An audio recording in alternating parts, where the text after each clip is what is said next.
the elite AI, as is customary, to face the machines. And we're going to give accolades to whoever ends up timestamping each matchup by the type of matchup on the YouTube stream after liking and subscribing. So thank you, unknown person, for your generous efforts and amazing initiative. Minerals.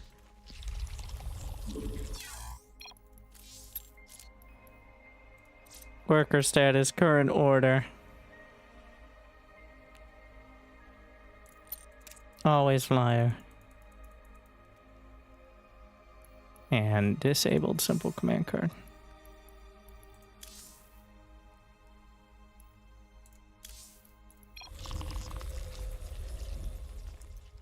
So generous. So much initiative.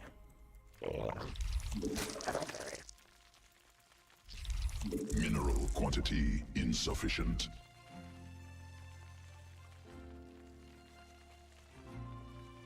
Now just try to max it on roaches as quick as possible.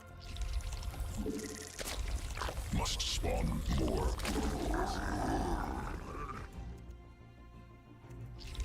Well, there's a whole new 15-15 build going around. I think 17 is still a lot easier.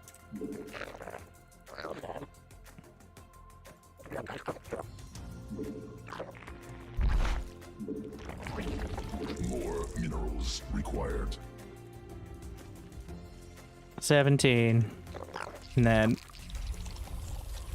17. Not the drown. Now this is gonna be crazy. 17. I know. Mineral quantity insufficient. Complicated. Not enough minerals. First Ovi to the front. Second Ovi's just hanging out. Don't want it going across when it could die. That's random, so.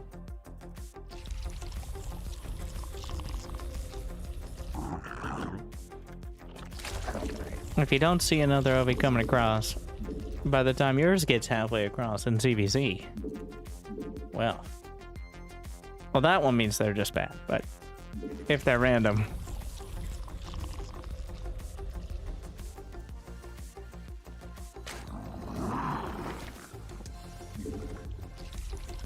More minerals required.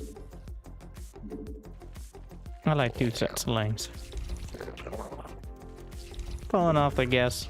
Mineral quantity insufficient. Not enough minerals. Swarm forces Is there a pervert pillar? Actually, I'm not sure on this map. I think that little trash pile might be.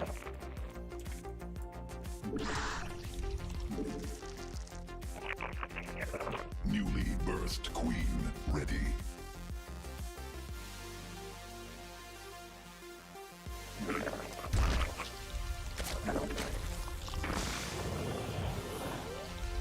Swarm forces under attack. 3 Marines. More minerals required. Now this OV. Get more queens. We're aiming for Cyril's 2 teams of 3. Must be morphed on not enough minerals. This can go over to that little location. You can move out there. Mineral quantity insufficient. More minerals required. Queen. Alright, 1 team put together. Gonna move these OVs. Probably should have done it while they were eggs, but... Not enough minerals. And now, 4-minute roach warren. Gonna have a semi-wall. And back to guess. And never forget, Spore 20. Usually a little earlier against Protoss, though most Protoss aren't on point with it. Unacceptable.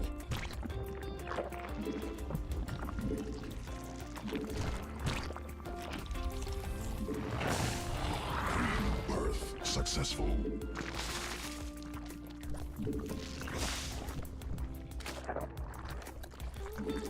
Now one more queen per hatch for injects. Besides the main. I have 40 drones. I'm gonna get some more gases. I'm gonna try to keep it above 40 drones. Because otherwise you don't really have the mineral economy to actually build roaches anyway, so.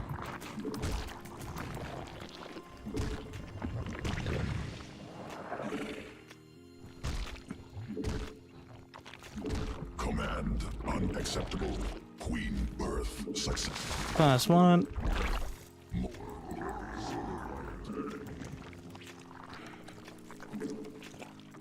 Mineral quantity insufficient. Hell, it's about time.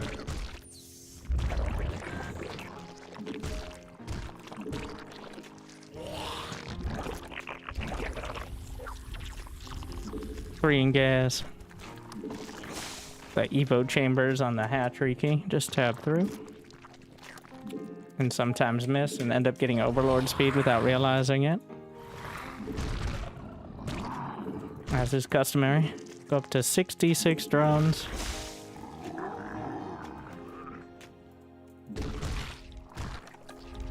Command. Though usually, especially if I see something moving out, need to be building some roaches at this time. Pretty sure that's in the way Newly birthed queen of this. ready. Command unacceptable. But even if it wasn't, well, it's definitely not now. So, hotkey those. Get the gases. Overlords to the corner. Insufficient energy. And making sure I still have options here. But it's mostly roaches.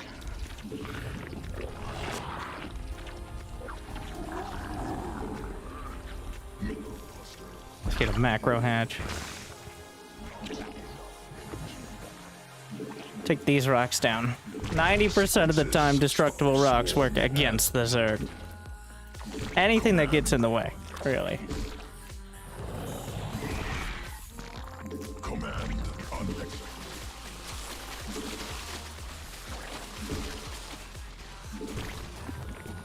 Command unacceptable. Mineral field. Get that exhausted. hive. Mineral field. Usually when I have at least 3 Ravagers to Mutation. be able to knock out Vespine gas. siege tanks, liberators. More overload.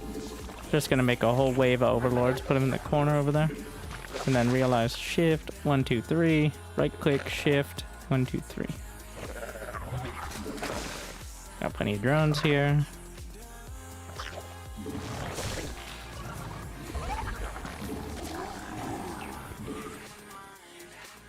Must be mineral. Command must be morphed on creep. More minerals required.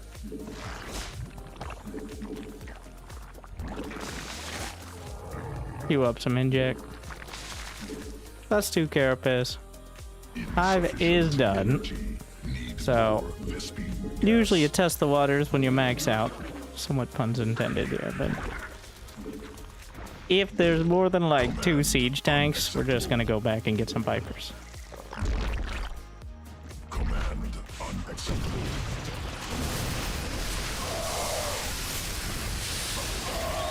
Vipers are always good either way, by the way. What upgrades? 1-1. Insufficient Vespine gas. So not bad against this, to be honest. Additional Vespine gas. But with no tanks Eventually you grind through it. Hydras will be much better against Mass Marauder.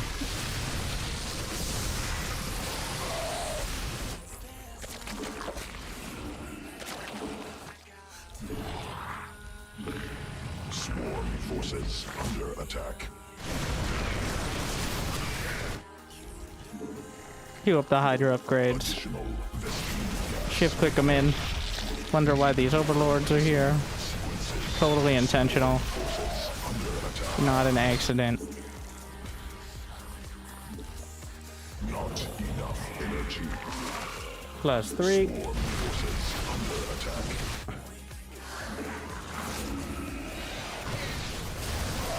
Insufficient Vespene gas. Mineral quantity insufficient. Move the drones over.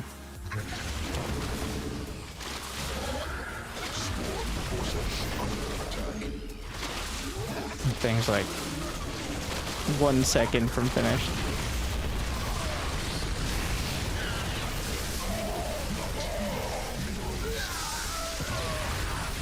Siege up the Overseer.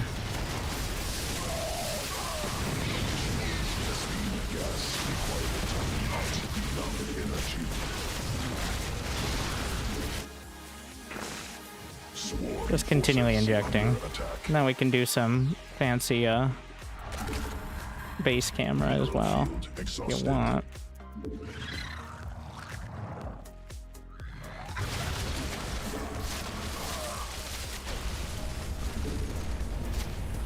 Nope.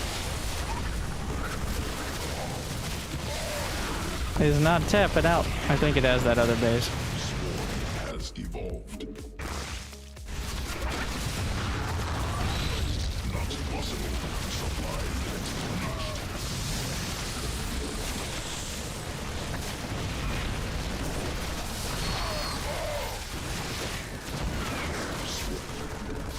We get there. Hydra's definitely better. You can put anything in front of them. Obviously more expensive. Almost twice the cost.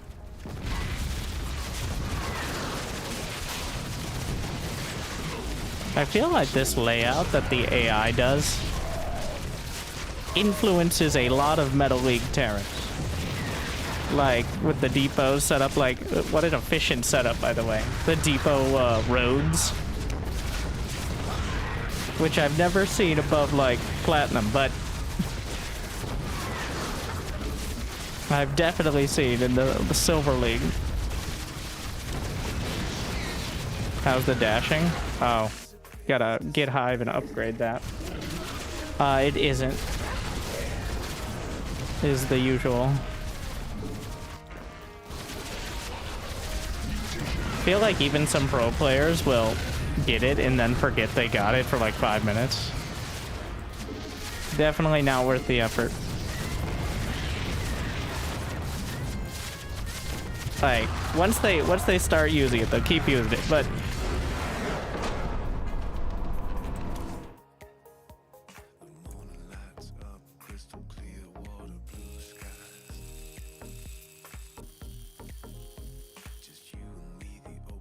all right. To the real world.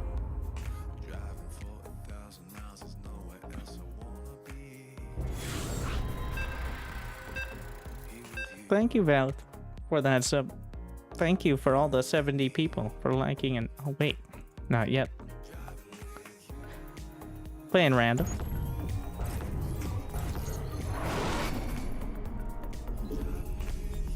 Taran. Against Protoss. Not enough minerals.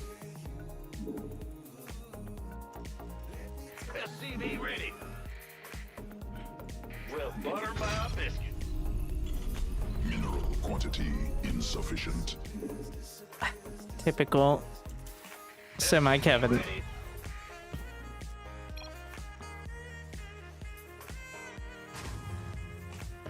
Big job. Must build more. So my goal is to have less APM than my opponent. Order. Cannot build there. Not anything in particular, but just less than my opponent. How do I know what my opponent has? I don't. But that is my, like, the idea here being, while it isn't exactly a low APM challenge, it is doing more with less. That's the summary. And proving you don't have to work harder, you just have to work smarter. Which, for some, is actually harder. But I digress. SCV ready. So we're gonna go SCV Scout on 17. Gonna get Marine first. And I'm gonna build a command center on the high ground. Right on over here. Not where it gets in the way. But also News? so I can send it down. Get another depot. This better be good. He has Cyber Core. He has 2 gases. He has a lot of Chrono Boost. Command center upgraded. I'm just gonna patrol around here. Go ahead. We're gonna get a factory now. Acquired. Go, go, go. You gonna show me your Stargate, bro? SCV ready. Well, I like counts. Alright. Let's get that factory. Be in the rear. Another gate. Going on. Ready. I'm gonna run away. Big job, So, huh? Well, I'm gonna keep a very good lookout for hidden bases, but I'm mostly worried about my build. So for now, my next supply depot will be that command center. go ahead. Actually, it's more like 2 supply depots, conveniently, but SCV ready. I'm gonna bring this SCV back in, but we're first going to get a tech lab here. And we're gonna get a siege tank. Add on. Operational. Alright. SCV We got ready. both gases. I'm gonna put a depot right over by the corner. Gonna bring the SCV back. Armed and ready. Well, didn't exactly expect to see this. Go, go. Command center. And I'm like, I got rid of the probe, didn't I? Well, you usually would spot for things that aren't pylons, but pylons are also one of the things you can spot for. And what we're gonna do, we're gonna get people started early. We're going to get a Raven, because obviously he's gonna build a Dark Shrine. As you can see by the fact that that is a Dark Shrine. So, now yes, I'm gonna need an engineering bit. But, first things first, we're gonna make sure we're producing out of everything. I'm going to get an Engie Bay. In the Raven, now this is very important. Well, one, we're gonna make sure I have 1 scan at all times. Alright. Lay it on me. Who wants some? He would not say that if the plan was actually over. He's still gonna try. But it's gonna be something like Warp Prism, something like that. Huh? So our next depot, gonna be over there. We're not gonna try to keep the Warp Prism from getting in. That's a fool's errand. It's not gonna happen. Alright. SCV ready. I'm gonna send out another scout. Boy. SCV ready. We're gonna send a Marine. You see on the minimap, shift right click. Your dedication. I should will be probably rewarded. have my mouse cursor Almost 5 years, boss. so I don't reveal my neural link. Christmas and has a fantastic Alright, so I'm gonna put that. I like to actually put this on 6 for my. I use that for oracles, observers, sometimes overseers as well. But your request. most importantly, on a different key. I'm leaving the door open intentionally so that the the DTs can get in. But now I'm just gonna move this over. We're gonna build barracks 2 and 3 because I'm at 30 something SCVs, and we see he's expanding. Is under attack. So now it's time to go down the ramp. Gonna hotkey it all together. Oh, wait. I'm gonna get that +1 attack. We're just gonna get a turret in the mineral line, which is a safe. You need to defend your mineral line, right? So that's a good, like, neutral place to put it. You're good at, sir. Supply All right. depots insufficient. Additional supply And now, depots required. got a little supply block. So, we're gonna get one Viking and a medevac. Gonna get one turret. This one's gonna go in the front. Bunker. And now this is how you can set up a nice fancy looking wall. Depots. Engineering bay, you see the, so this is with the build grid. Engineering bay, if you don't have, this is not a wall. That corner, that's units through. This is a wall. You gotta have like an actual adjacentness to it. So, Ready to plunder. Ready for dust pretty off. good wall against most Protoss things. Flight. Yeah, I'm gonna right. patrol that Viking over there. We're gonna get stim pack. Get another tech lab. There are the DTs. There's the prism. Go ahead. Supply Okay. depots insufficient. Overlords superior. SCV ready. Add on mineral quantity insufficient. Control F1 for idle SCVs. I'm actually gonna have this Marine on patrol on the outlying bases.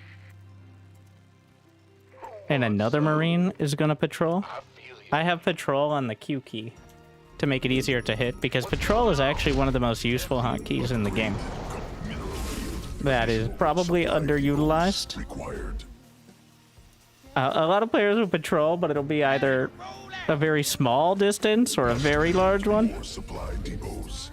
But I'm gonna drop a couple more mules. Insufficient. I've got that third command center on the way.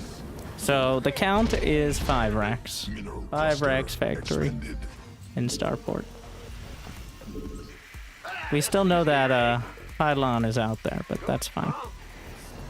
SCV ready. Hotkeying my engineering base. I have 53 SCVs. SCV ready. We're just gonna scan. I'm scanning for tech and a third. He's not mining from it. Now we'll look at the whole base. Building void rays, which conveniently countered by marines. So Research completed. SCV ready.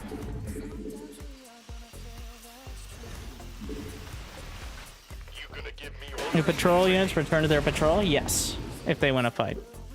They do. SCV ready. That is part of why it's so convenient. Like, they take out a scouting unit or something, and if you're not as quick, they can cover. I use them a lot to cover, like right now, the outlying bases. Like the. Also, I like the tip of it makes you look at the minimap more. Like, because you notice something moving. Even if, like, it's just a worker. Like, if you're not sure, just a worker. We're gonna get the ship weapons upgrade.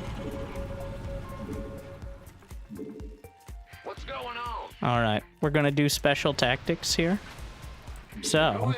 don't try this at home. We could use some help here. Okay, you can try this at home. I was gonna SCV ready. try to build a sensor tower and then pop that SCV out with it, but there wasn't actually room for a sensor tower, so that didn't work. Insufficient. One more tech lab, one more reactor, and then, now this is very important, one more starport. We're gonna be going mass starport. That's the play. Assuming that this isn't a game-ending army. Armed. You gonna give me orders? Technology research add on. So I'm gonna be moving out right as I take my third. And 10 minutes is quite late, but we'll drop supply. Gonna queue up a few more here. Ready for dust off. Go take that third base. I'm gonna send a few SCVs over. We're gonna set up a bunker. Yes, sir. Missile turret in the mineral line. We're gonna make a wall off there. Gonna get a sensor tower. Just slap a depot in front of it. Gonna send out shift click, 1 marine. Shift click, 1 marine. Raven on the 3 key, which I usually use for like specialty units, stuff like that. SCV ready. SCV Gonna get a reactor and bad news. fusion core Need something blown up. SCV ready. for either advanced ballistic. I mean, battle cruisers aren't bad, but Ready. he's got a bunch of stuff that will die to Not enough. Marines and Marauders. More What would I change? Like, what would I have to change things for? If he had a lot of Templar or Archons, or if he had a bunch of Colossi, Disruptors, then we'd have to go into Liberators for both. Maybe Ghosts, but we're pretty much trying to avoid them. Not because, like, oh, scary and hard, but, like, they're just not efficient unless you're comfortable with them. And it's important to get comfortable with them, but even I struggle with them at a much higher level. Gumiho doesn't even build Ghosts against Protoss. And he loses a lot against Protoss, to be fair, but, like, he rarely builds Ghosts unless they rush Storm. He's much more focused. Like, we're going with the Gumiho school of playing Terran smarter. Terran for kids who don't have good hands. Alright? That's what we're playing. The Gumiho school of smart Terran.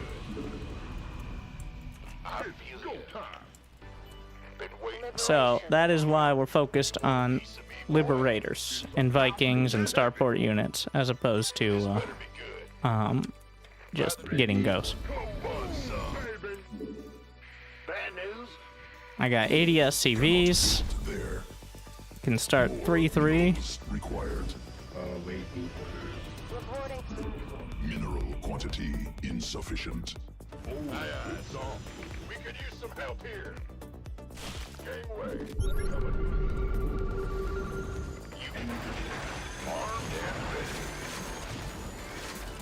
He can come in with the Raven. Stim everybody.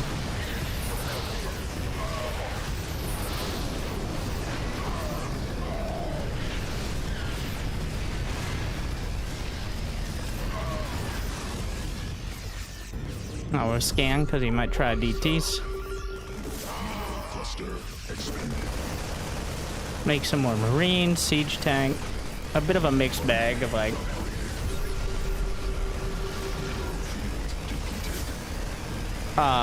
Vikings and Liberators.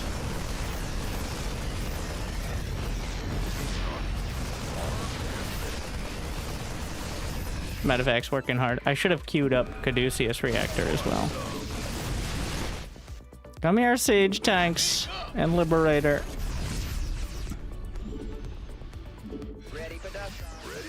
Make sure I'm not about to die. That should be fun. What upgrades does he have? 1-1? Which, I have 2-2 done. And having any upgrade advantage is,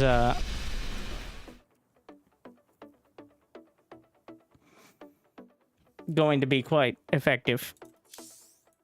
I did not accomplish the challenge. I did not have less APM than him. But I think that was about the baseline for actually building up that army. 76, 61.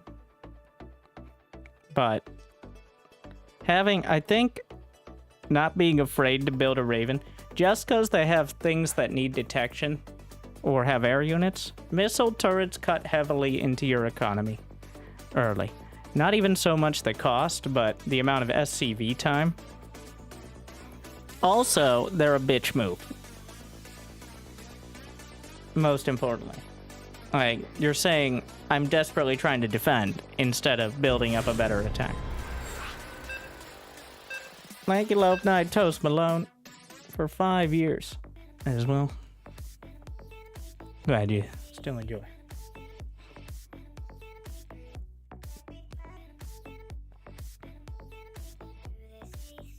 The time when I'm building more than one turret per base is when I'm actually going to move out.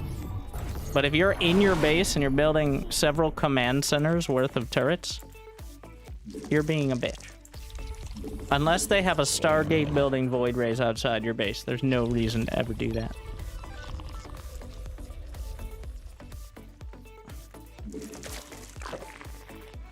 Alright, versus Taran. Definitely gonna be leaning on the Roach Hydra Viper. But we will see. First Ovi. Going straight across. Second Ovi's just gonna be chilling near home. I'm actually gonna send it out here. And then shift click over here. And then last but not least, over here. That's actually just looking for proxy racks. And then gonna end up just seeing anything attacking nearby.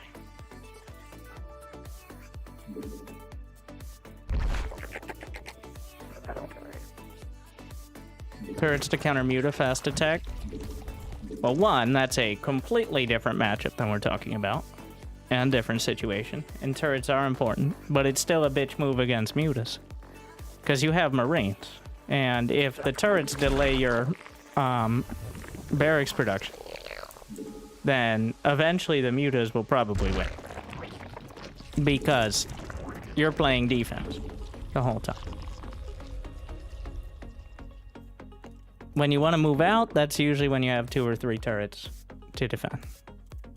But if you're just sitting in your base running around and you're relying on turrets for it, well.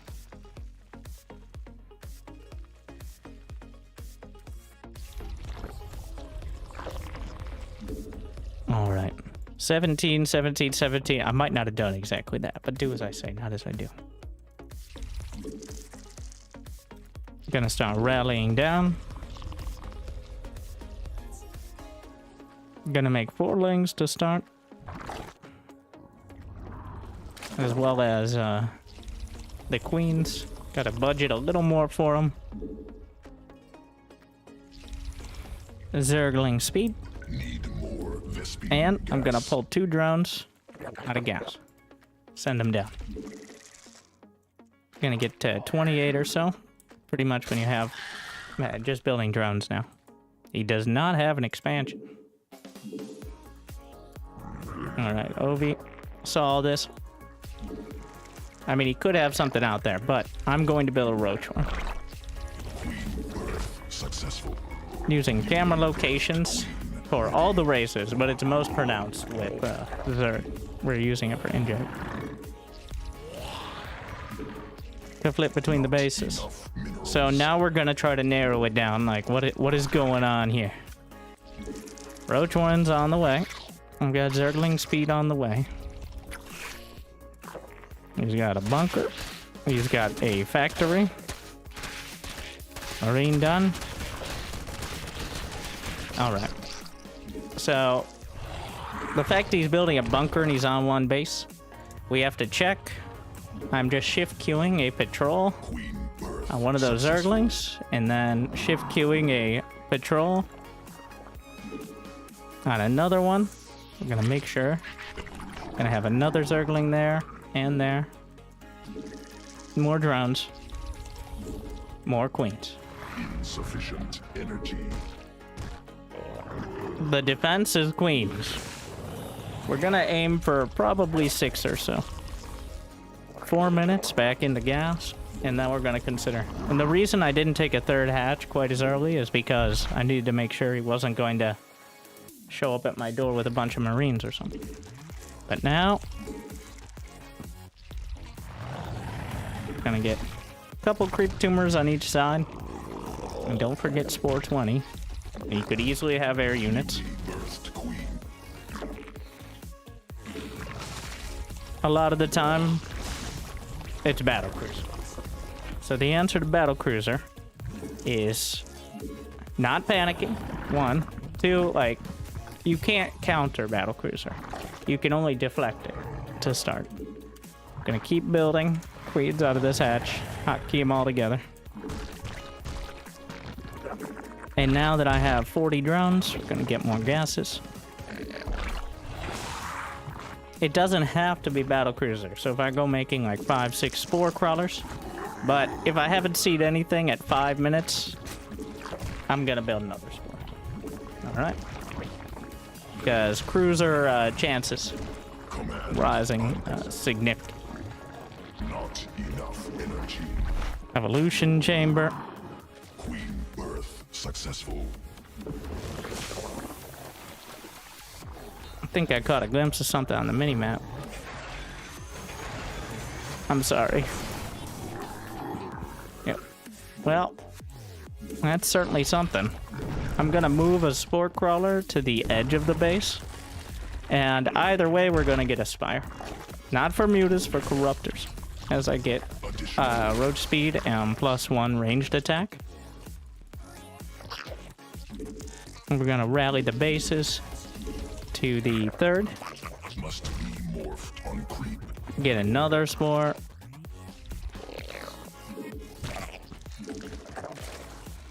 And move the queens over. Creep spread isn't really relevant with this. It's good, but it's not a priority. I'm gonna make an overseer and just rally it to his base. Just there you go. We're gonna aim for 60 to 70 drones. 66 is the usual kind of cutoff number, but and that's more than good enough to have a solid 3 base economy. Get that Hydra Den infestation pit. And make sure we got that drone count right where we want it. And then I'm gonna build like 5 corruptors. All right. Roaches first. Get a little creep here. Few corruptors. Need to make sure we're still building overlords. Has evolved.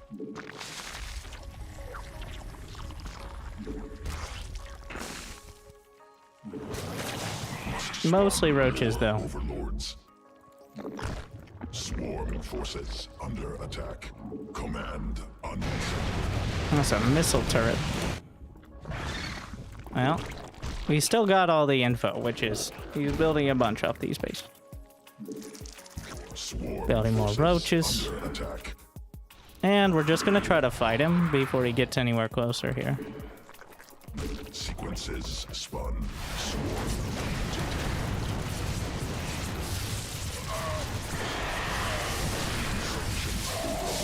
Which, can we transfuse? Yes. Transfuse the corruptor. Mineral field exhausted. We're gonna chase him across the field, but we're gonna use this opportunity to get +2. Gonna queue up the Hydra upgrades. Make sure I have the drones mining gas. And we'll get a couple more bases, because I have a little bit of extra money. Acceptable. And he hasn't yet expanded. So we're looking at Mineral a field Broodlord depleted. rush. Or I guess just Vipers. But Broodlords are more fun. Yeah. Command on insufficient Vespine gas. Plenty of drones. Command unacceptable. Another key part is not to be scared of an army existing. Like, if those tanks had 16 Marines and 2 medevacs and they were sieged up on the high ground, I'd have to rethink it. But if they're just lumbering across the map, well, I don't have to wait for them to get here. A lot of players will get caught very off guard if you can fight them anywhere but exactly where they plan to be. So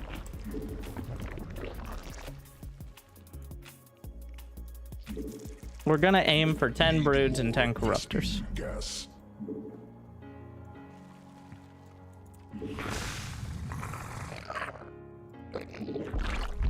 Broodlord's not the cheapest unit. That's 1,500 gas. Additional Vespine gas. Gonna go send a roach or 2 across. I think we'll go with Carapace actually, which is pretty good for both of them. Doesn't matter too much. Usually attack upgrades are preferred, but Mineral swarm has evolved. Swarm forces under attack.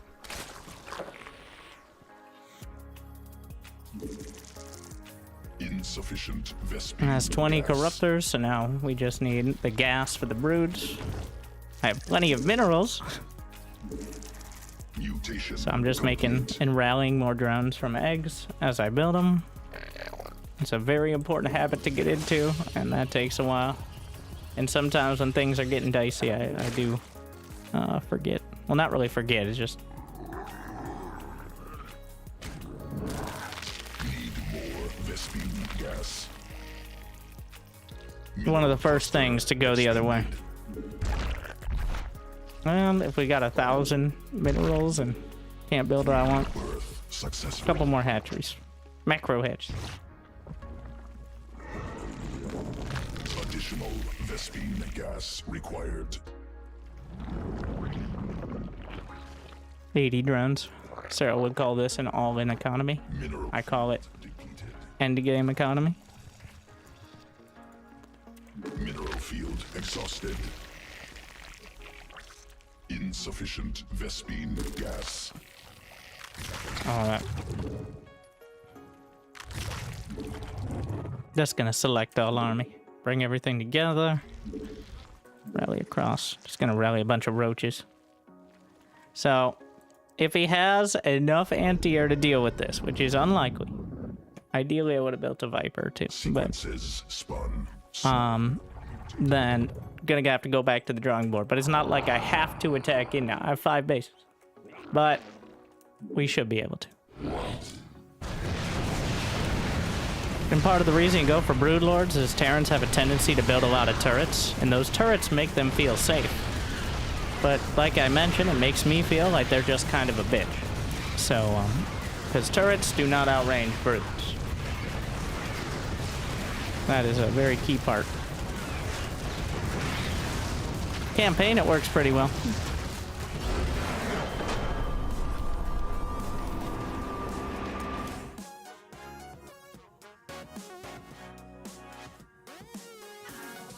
But as you see, that one felt a little bad.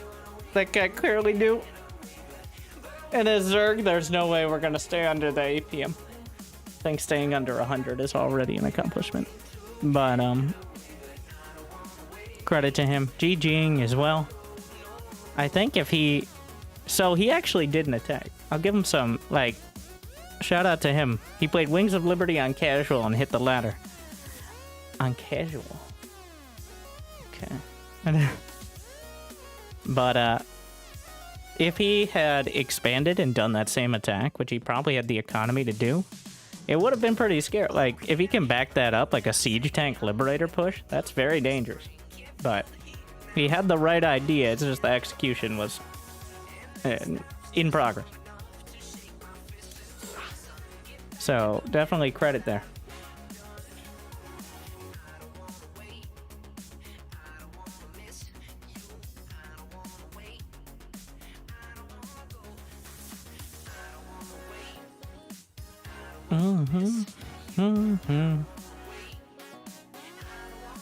I think we're gonna lean a little more into the Broodlords as well. One, I like Broodlords, and I think up until players can micro a ground and an air army separately, which is like masters, they're still quite good.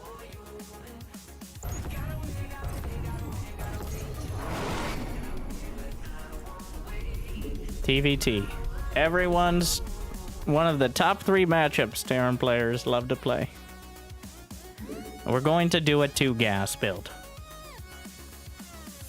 SCV ready.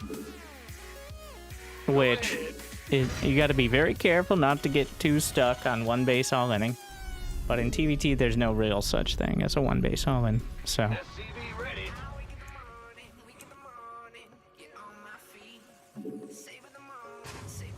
we are still gonna SCV scout. You gotta SCV scout a little earlier. Supply Usually, depots in like cannot I'd usually SCV scout on 17 against, well, not Terran, but I want to get in before he can wall off. That's the idea here.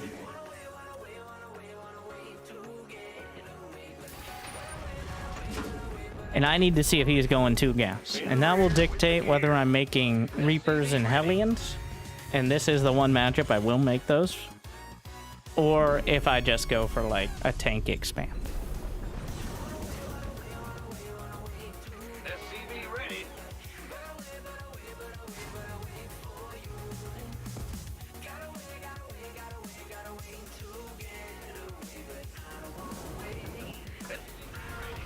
Alright.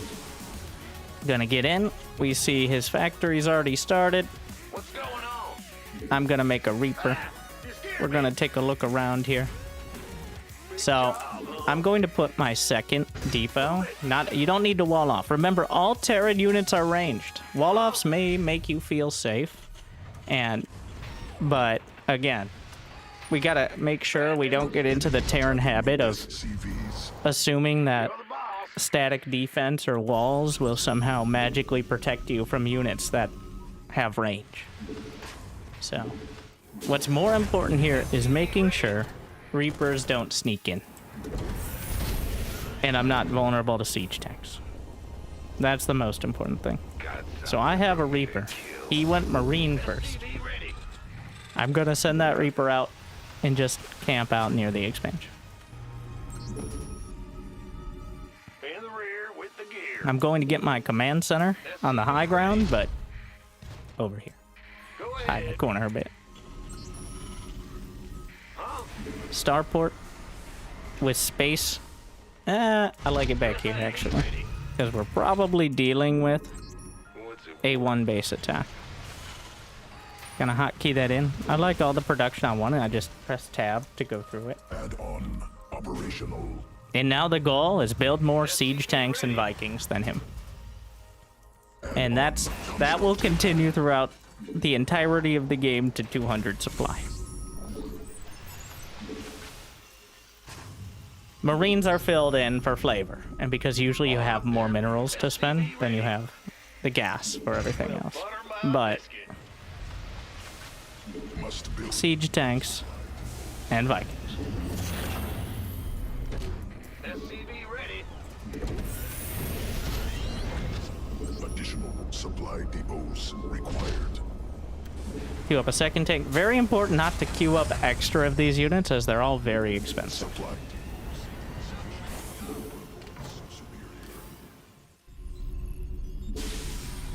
The most common strategy that isn't battlecruiser rush is siege tank drop Been waiting on you. of some scale.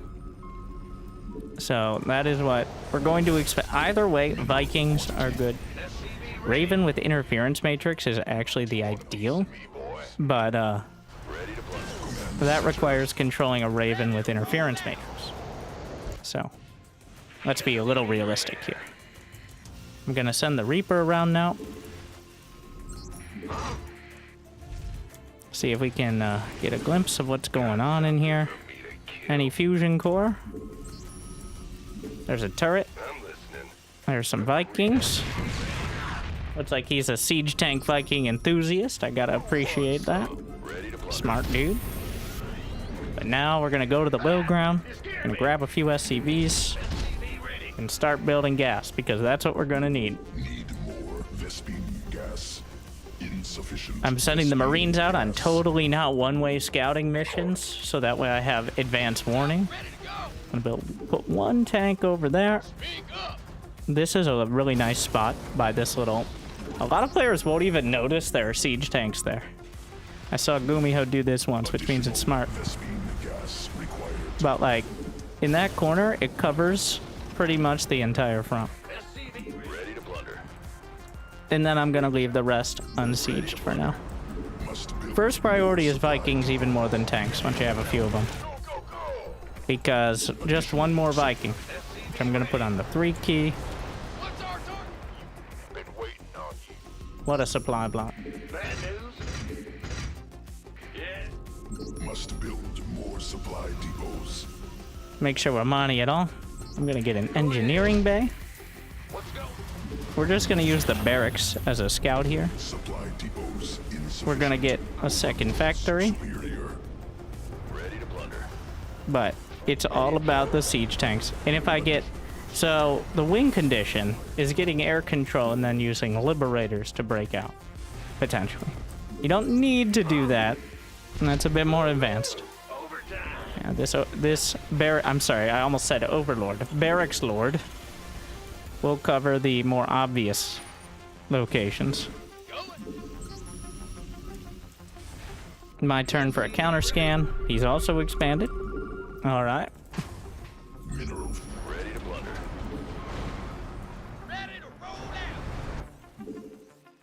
Sure thing. Couple more depots. And as I have this base set up, I'm gonna get my armories. Bad news? Right around, like, we're going on 100 or so supply. Enough minerals. In TVT, the upgrades are important, but not nearly as important as having, like, one more siege tank or Viking, especially in the early game. So, that is why they weren't a priority. SCV I'm ready. gonna drop a couple mules. Operational. Mineral quantity insufficient. Oh, yeah. Send out a couple marines, more scout. Orbital. Minerals required. Yeah, yeah. And now In the rear, with the gear. SCV ready. we're gonna add more production. Fueled up, ready to go. Not I'm enough getting the mech weapons upgrades. SCV ready. I might, sometimes I've gone 3 armories and gone for ship weapons at the same time, but that's not as important as just the production count. center upgraded. Transformation system ready. Gonna throw a couple Hellions in, SCV ready. just because I need a little extra buffer. And What's going on? we're adding on production now. So I'm gonna be using a lot of gas. SCV ready. We're gonna scan in between the bases, just try to get some more vision. Ready to raise some hell. And now that I'm taking a third, I'm gonna build a couple turrets on the edges. Bad news? Gotcha. I also like this strat, which is build some spotter depots. I don't think he's going for medevacs, but like, good habit to get into against any race. Armed and ready. Need something to load up. SCV ready. Mineral quantity insufficient. More. Eventually, not yet, but we'll be aiming for 5 factories and 3 starports. But 3 and 2 right now is okay. What's that? Light it up. Got no patience. SCV ready. Control F1 to bring the idle workers. We're gonna grab a bunch from the main. Let's get into the fight. SCV ready. SCV ready. Make sure we got. It's probably gonna be tech labs on everything to be. Gonna add those extra racks. SCV And slap another. At this point, I'm probably gonna be trying to build another command center at all times. At least one. Army upgraded. Add on. And one thing Operational. we gotta check for is if he's doing a big tech switch. I finished my upgrades. We're getting 2-2. We're gonna scan the main, see if he's making battle cruisers. He's upgrading on his engineering bay, but well, if he's not, then I can. move it. In the rear with the Getting a gear. 3rd armory for ship weapons and a fusion core. I'm gonna start adding a few Thors in as well. Thors are really nice because they almost outrange Vikings in Viking Wars. Kind of weirdly, but... And just in case you find yourself without anti-air, you still have some built in. They're just good all around. They're just really good units. You scared me. SCV ready. And I'm at 80 SCVs, so that's about the limit there. Gonna add some more production. At this point, we use with the mineral sink is command centers and Hellions. Gonna build one more orbital, and then everything past this will probably be a planetary. On. Operational. Ready to raise some hell. Start battle cruisers, Yamato cannon, ship weapons. Just throw high-sec auto tracking in. Smart unit compies get there. Ready to raise some hell. Command center upgraded. Ready to raise some hell.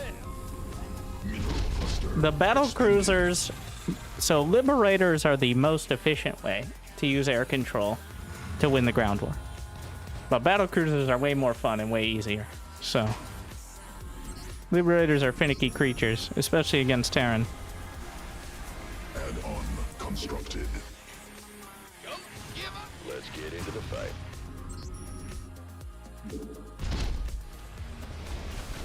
What's going on? Gonna get some of this. Move it. Cannot build there.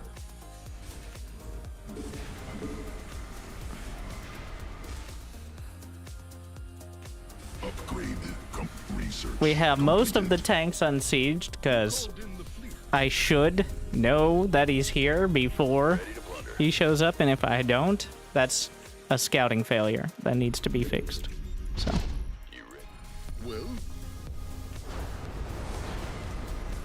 I should at least have some idea. I have map hacks on the orbital commands. I have a few units out there explicitly looking for it, so. I'm in a heap of trouble. Getting 3-3. New technology researched. I'm in a heap of trouble. Cannot build there. Build a few turrets out there. This is gonna be a planetary. Even though planetary's not so great against like mass siege tank, they do kind of force a response though, so. Alright, more battle cruisers. I'm maxed out.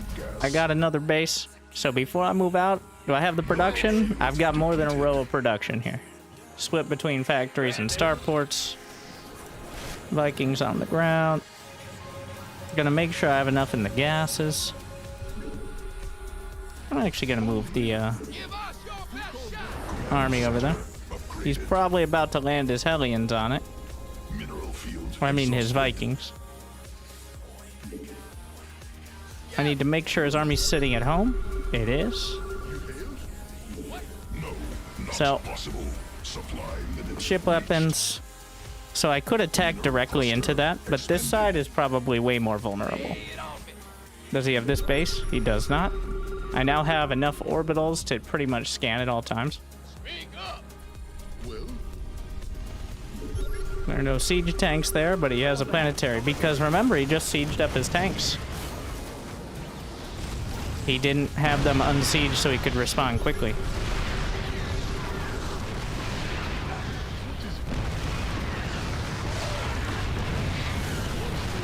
And we're gonna Yamato the Thors.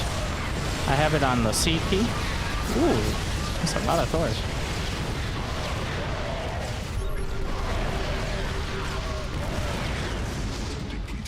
Thors do beat battle cruisers pound for pound most of the time, but with siege tanks involved, it makes it a lot harder. But like if it's like a mono battle, then the Thors they can be better. It's a little upgrade dependent, but What's going on? What is it? I can also drop down. That reminds me to get the smart servos upgrade, so you can drop the Vikings down pretty quick. Mineral cluster. I can use the battle cruisers to take out those tanks, Depleted. though they might be in trouble here. Woo! Run away! Yeah, Thors are very good. Terran has a lot of great ways of taking out battle cruisers. Depleted. I am in vision range, but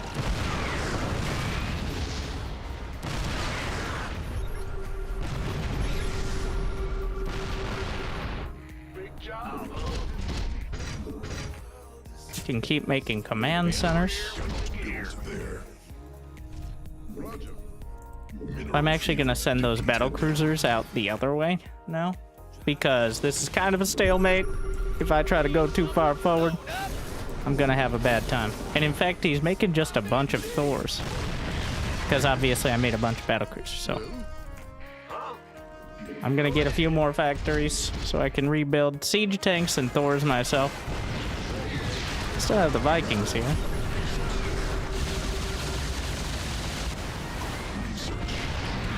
But smart move with the Liberators. But the beauty of the battle cruisers, of course, is they can teleport. I'm gonna be making some of my own Thors back at home. Making sure I don't do anything but just move command. Because you can always teleport away.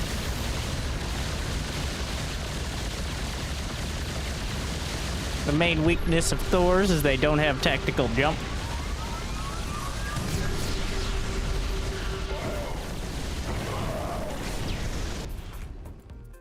Maybe next patch. Ready to go. What is it? I accidentally unhotkeeyed all my production, which is annoying. Supply limit reached. Reporting for action. You hailed? We now have the siege tanks. This is where it's very important I didn't build too many workers. Because if I have 100 SCVs right now, this is a problem I have. I don't know if that's a common issue, but like, if I had 100 SCVs, I might never ever have the army to beat it. Like, that many Thors. He's got like 140 supply of Thors. That's not all. Yeah, there we go. I'm like, that's not all. I don't think I ever got advanced ballistics. There we are.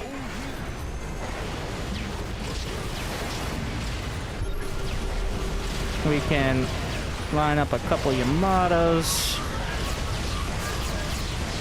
And then just fall back. Because I have the siege tanks, so. Thing about Thors is they'll always prioritize air units unless you manually target. Like, they will say, those air units, no matter, well, as long as there's something of a threat.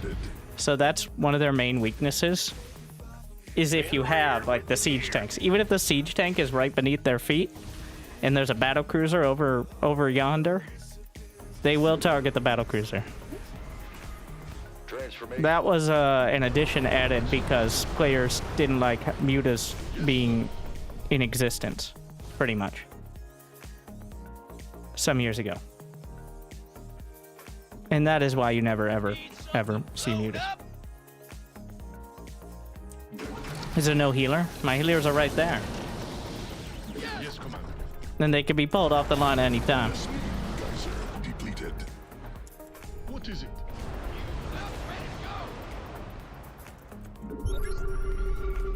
Upgrade completed. Where did the Thors go? Vespene Geyser exhausted. Those things are not easy to hide.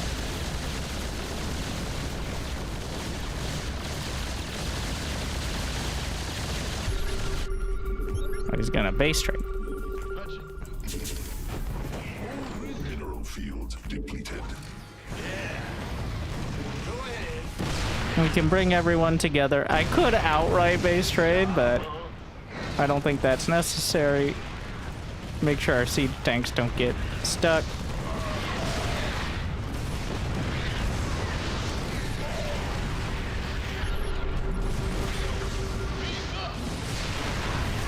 And then the Vikings are actually insanely good against Thors on the ground.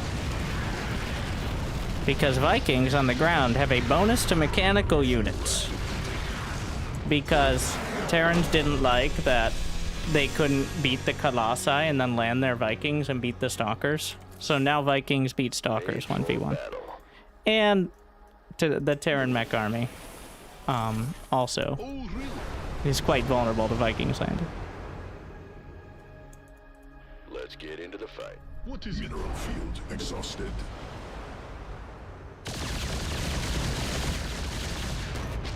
But he had the right idea.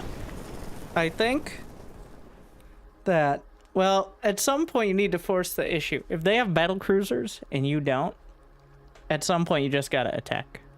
Maybe not with your entire army, but unless you're willing to go for Ravens, which I would venture to say if you're in the league where you're like, I don't know, battle cruisers are scary, then you're probably not using Ravens, let's be honest.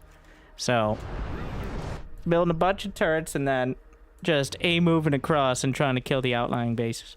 The more obvious answer is just build more battle cruisers. Like, you're also Terran, but that's why it's all siege tank Vikings until you choose your power unit. Like, which unit that's featured on the box art would you like today? Is it a Thor or a battle cruiser? And I actually think the Thor is better most of the time for most players. It's just battle cruisers have that mental aspect of, well, he's got a bunch of battle cruisers and I can't do anything. So I do think well-controlled battlecruisers will always be better, but... What about making 5 nukes on your own base when the BCs come in? And what is stopping them from teleporting away and then allowing you to nuke your entire base?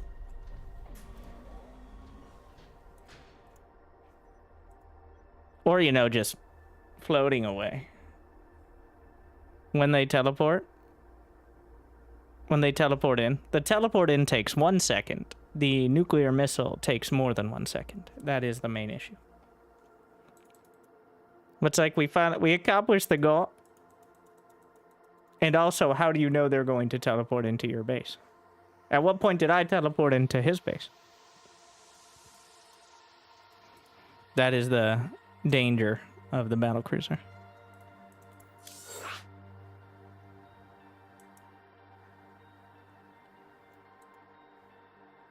Just constantly nuke the middle of your base. All right. Dead man switch. Like, you have to cancel at the last... Are you leaving 5 ghosts behind? Also, I'm impressed. You built ghosts.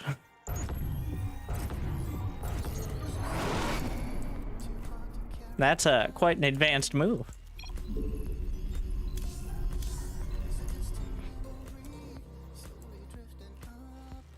I'm actually actively avoiding ghosts, except in specific scenarios against very late game Zerg and against literally mass Archon Protoss. Because as Gumiho has shown, you do not need ghosts to be effective. There is definitely a point where trying to use ghosts, I mean, it's very important to use them. But it's not so important that you get ghosts over having 50 more supply of anything else. And it's not like an either or, but to some extent, for many players, it is. It's kind of like creep spread, where creep spread is such a subconscious thing that so many people point out, like, look at that guy had terrible creep spread, like we're doing Angry Coach of Gold League. Look at that creep spread, because it's so obvious if it's good or bad. But is it the priority? Like, is having 50% more creep spread the priority when you could have 50% more units with those 3,000 minerals you're banking? Because creep spread might be a speed bonus, but those units moving 30% faster is not nearly as important as having 30% more of them. And that's a more advanced and slightly more nuanced version of that is the Ghost. Like, yes, Ghost would be great, but so would actually spending your money and get your production on time. Just saying. We've got 2 gates, a cyber core. We're gonna build the command center on the high ground. Gonna wall off here.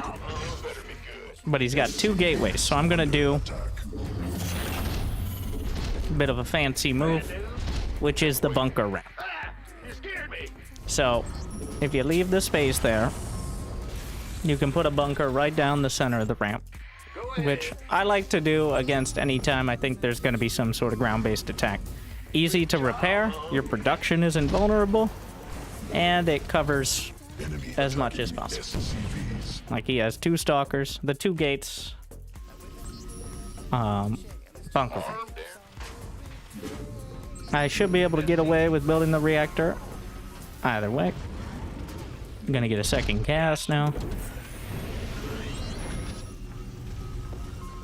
Add-on operation.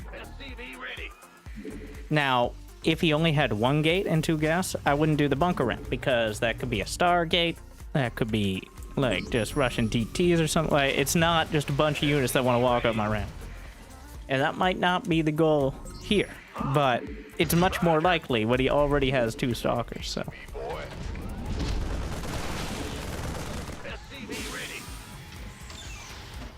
So the trigger for this was no expand and more than 1 gate. Mineral quantity insufficient. Not enough minerals. I would probably still be building a bunker. I just might not be spending the time to move my barracks out of the way. Otherwise. More command center upgraded. All right. We're gonna send another SCV out.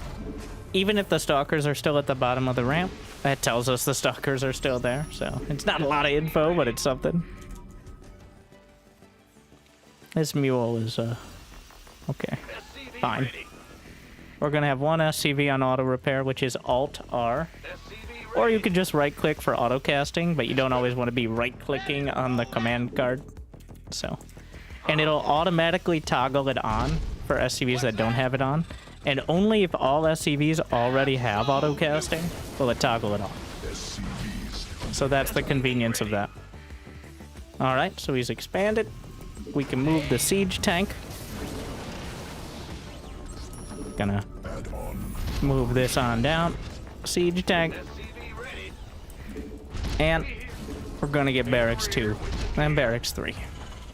And 1 Raven. They're still doing the Raven. Though it's quite a bold move. That's the extent of our fancy spell casting. But I think the Raven solves a lot of headaches, especially if you can avoid select all armying it. Yes. That. Those were words. What's going on? And now we're going to do that NG Bay setup. So we want to have equal on either side. Then I can put the NG Bay there. No, I don't actually love that. It's not quite perfect, but close enough. This leaves more area to repair at the back, and we already have siege tanks, so a perfect setup is not quite as critical. Should have built these closer. Just gonna slap a tech lab on that one. Already getting my engineering bay and some more depots. Probably should be building units. Gonna get the reactor. Is that real? Control click SCVs. I'm actually gonna shift click them back.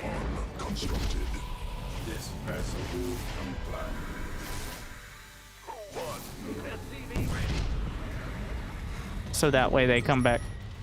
I did not expect an oracle at that timing because that is super duper uber late for an oracle. But all right. So that means he did commit to a Stargate with an oracle. I know it sounds obvious. Ooh, a stasis. Let's go touch it. But that means he did not go Templar. He did not go Colossi. So that means we're very well positioned to do a stim combat shield medevac timing.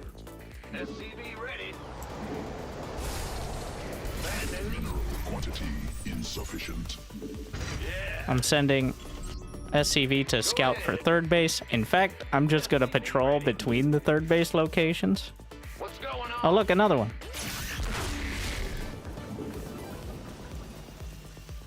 Let's make sure the gases are all set.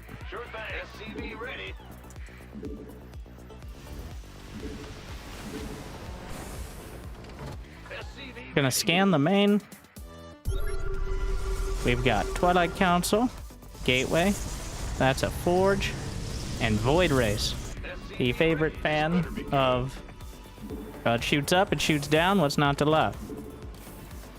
But I am not scared of Void Race. Now we have a timing. There's that third base on the way. Well, the timing was going to be when these 2 medevacs come out, which is already a bit on the late side, but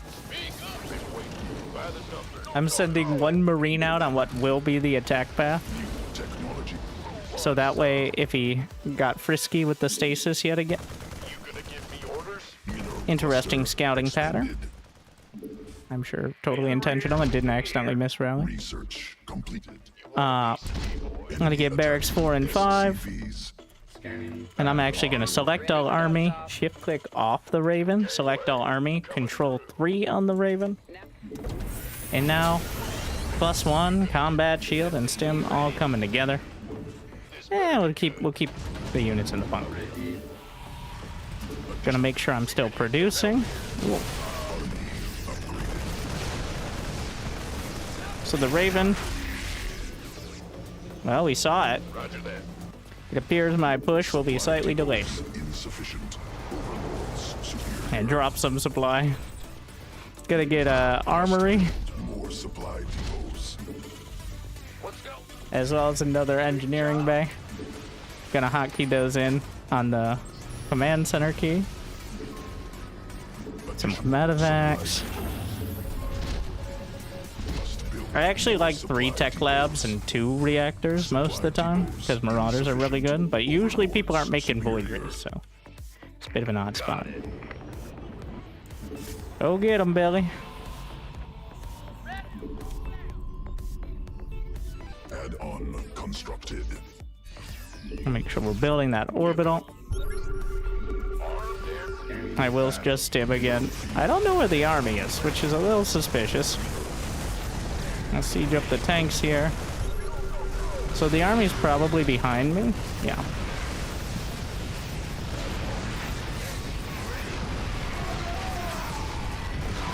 So just making sure I don't micro two. Those are not charge lots, which means is when the stims run out, we hit the stims again. And then if they are charge lots, we need to get in a position where they can actually like be funneled a bit if possible, but We could use some help here. Armed and ready. now we're back at home, taking that macro turn. And now they're charge lots. Look how much stronger those are. But now I can set up my 3rd base. We're gonna make sure. So, very important. Bunker with, I'm not walling it off. I'm actually making a funnel there. And we're just gonna get some more depots up like that. Mineral cluster expended. Hold down the Marine key, get another tank. Though siege tanks aren't really at a premium right now. We're gonna get ship weapons up. Whoa. Only if you think you're completely outmatched is when you micro. Alright, and the idea is we're not, hopefully never taking a fight in that position. Because you're probably gonna hurt more than help with the micro. So, Warp Prism is a real threat at this stage. And as I take a 3rd, that's when I'm angling like 100 to 150 supply. That's when we're getting our 2nd starport as well. To get either Vikings or Liberators, because 8 medevacs is already a bit overboard. Does he have a 4th base? He's working on it. I didn't scan directly on it, because we're going to catch it anyway. I scanned centered somewhere else, so that way maybe I'll see the army. I didn't, but now I know the army's not there. Whereas if I scan on the base, he's probably not standing his army near his just started base. So that's why, like, scanning in general, it's a bit of an art form. Not much, but like a little bit. Gonna start getting some Vikings. I don't know what I'm dealing with, but Vikings are never a bad idea. Especially if they have carriers. We're gonna have to back up. I'm gonna control click the Marines to get behind the Marauders here. Just to give the charge lot something extra to chew on, ideally. It appears those Vikings were indeed a good idea. So, 1 carrier, you could just kill the interceptors. That's easy enough. He's targeting by medevacs, though, which is mean. Mineral field army. We're gonna, now that I know for sure what it is, though, we're gonna build a 3rd starport. Exhausted. Make sure I get ship weapons level 2. I just finished. I'm actually gonna bring along a few SCVs on auto repair as well. So we're mining the gas. Gonna split off Marines into that bunker. So if you think you can just dive on the carriers, you go for it. Otherwise, you want to stay as far back as possible to just eat up all the interceptors. Units will automatically attack the carrier if it gets close enough, but you don't want to do a half and half situation. Like, you either want to go for the interceptors or the carrier itself. Like,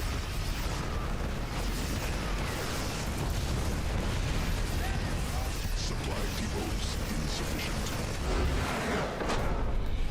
and then, of course, Vikings don't have the option of attacking charge lots, so they will automatically be killing carrier-related things.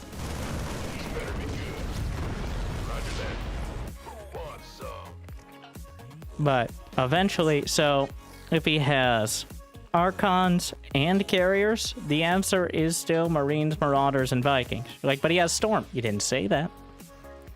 And even with Storm, well, in that case, we might need to start talking about Ghosts. Just as I deserve. Okay, Magic of gifting to the people. You made that Protoss cry, most likely. The guy who said, GG, well played. Mineral field Are you sure you're not putting yourself in his shoes? And what you would do in that rare scenario of actually playing the game?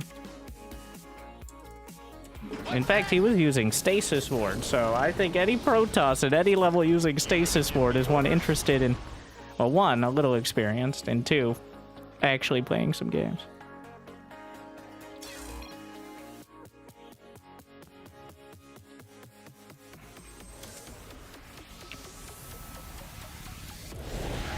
Hello, Nova. Oh. We still have that bug where, like, 1 in 5 games you get thrown to the menu screen. Or so, I don't know why, but... Yeah. But I will say, like, I think you just at some point, you accept losses to Storm and Archons and Carry. There will be enough Sky Toss at points that you will just lose. It is quite difficult to deal with. But also, you can't just sit back and be intimidated. I think it's important to just continue moving forward. Thank you, Atlas Altar, as well.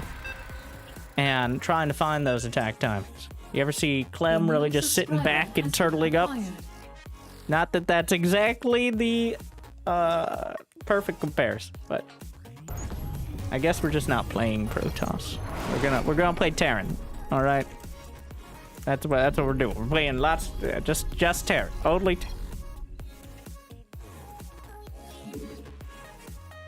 Control cooking the Marines. Yeah, that is the level. That is the extent of the micro we should be doing, especially below like mid-dive, where if you have to do more than like a basic move command or slight stutter step, then that's more of a macro issue than a micro issue. Yes, it's important to learn this micro, but it's important to learn this micro with enough units to do so effectively. Supply depots.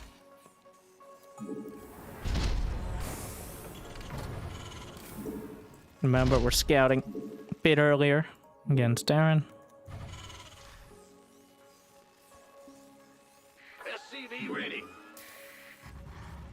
What's going on? Gonna aim for 10 games. Game 5. We'll see if we get any Proton. Maybe this is a bit of a test run for doing the dedicated guides for each race, because playing random is all well and fun for streaming, but if you actually want some more he's being very mean by us. Okay, team effort. Get off my lawn. I pulled him off to make sure I murdered that SCV because he was being very mean. What's going on? SCV ready. Well, he started building his... So he made a mistake here. He started building his second depot before SCVs under attack. my SCV got there. So, but we can see his factory. So we know he's got 2 gas, likely. And he went Marine first. I'm also going Marine first, but we're still going to put that second depot over there. Armed and ready. And since I'm up against Marines, I can just build a reactor. There's not a risk of Reapers jumping in. SCV ready. More minerals required. Yeah, whatever. Not enough minerals. Mineral SCV ready. sufficient. More But now, minerals siege required. tanks and Vikings. More of them. And then battle cruisers or Thors. Ready. Siege tanks, Vikings, and then choose your box art. Not add-on. Operational. But my box had siege Marines and tanks on it. It's like, well, that also works, I guess. Quantity. SCV ready. What's going on? You're the boss. Add-on constructed. This better be good. More minerals required. Mineral quantity insufficient. I'm gonna send one Marine across, one brave volunteer. Enough. Must build more supply. As we switch this over.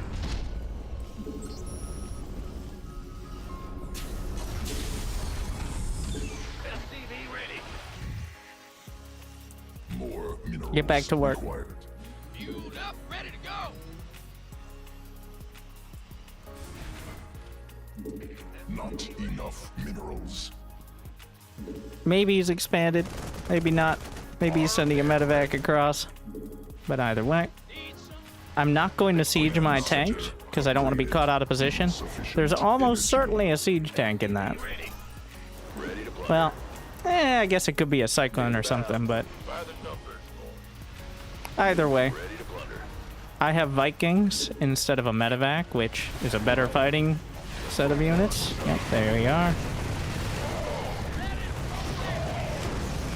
We can drop down the Vikings. Micro. A little bit fancy. But now I have 2 siege tanks and he has none siege tanks, which gives me a siege tank advantage. Addition. Ready to plunder. This better be good. We're gonna scan now just to make battle cruiser. So we get the rare cyclone option here. Transformation. So cyclones kill battle cruisers super hard. Vikings kill battle cruisers super hard. There's one thing that doesn't. Do you know what the answer is? Yes, SCVs, but also Marines. They're both pretty mediocre. Been waiting on you. SCV ready. All right. SCV ready. Speak up. So Go ahead. I'm gonna get 2 cyclones. I'm not gonna get too distracted because even though battle cruisers are scary, we're gonna get those tanks all set. Gonna get a scouting forward depot here. Must build more supply depots. You scared me. Couple more. Made for battle. I'm gonna send the Marines out on a volunteer mission to scout, just in case he tries to be more methodical. I think he jumped in.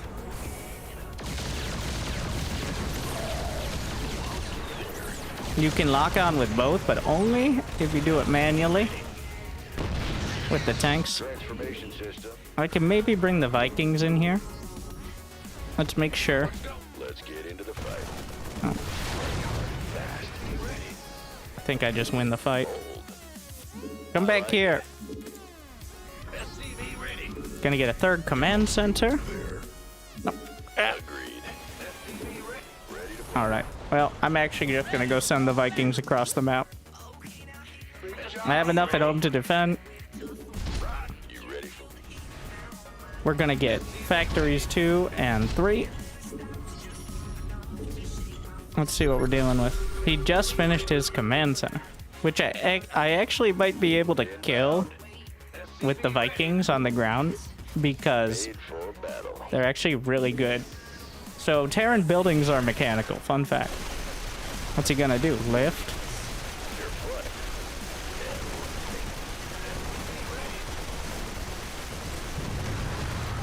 All right. Can't hold them alone. Mineral cluster expended. Transformation system. I lost a couple, but I think a couple is worth. Now these turrets here are to delay until my Vikings can get into position. And in fact, I'm gonna get a sensor tower on the edge of each base here for similar purpose.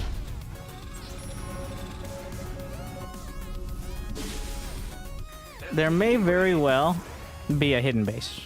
SCV ready. Like that's the sort of style we're dealing with here. What's So going on? make sure we're mining all the gas, Add on.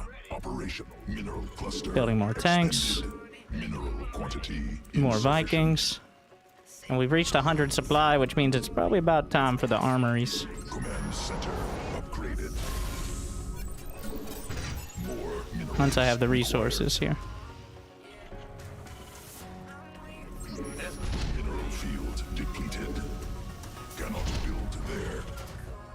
Very well.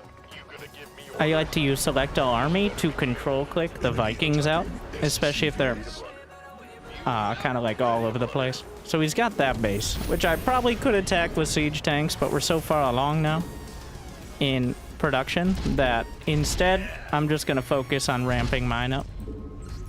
Let's get into the fight. And that Marine bravely, with great gusto, decided to give its life so I could be in position to deal with these battle cruisers. Forever. Yes, it is.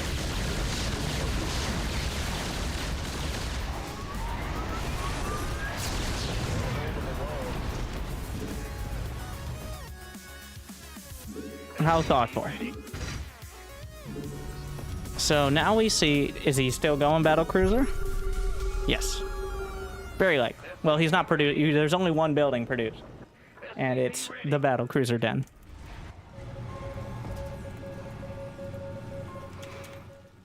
And now, this time I'm going to go Thors, because Thors are fun.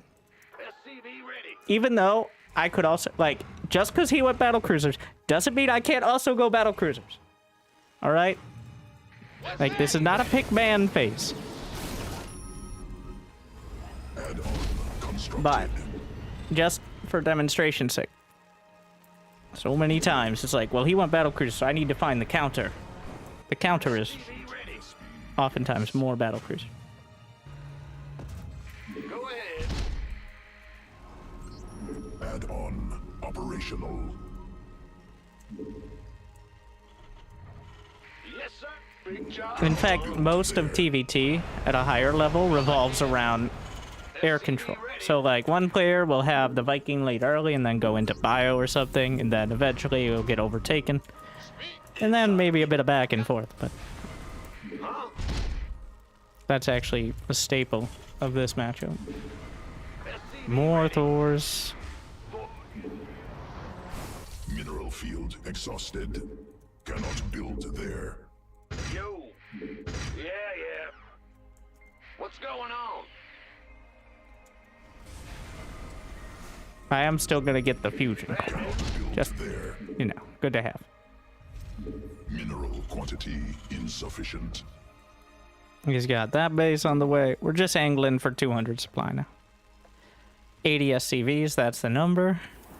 Drop a couple mules, add on to the income. So we're gonna take a fourth base, we're gonna max out, SCV get a little more production. Because I'm still gonna think about going battle cruiser. But ship weapons. Upgrade completed. We're taking that base next. Bring this over. Another command center in the main. Make sure they're in high impact mode. The splash damage mode is only arguably better against mutas, and even then, it's not even that much better. Yamato cannon.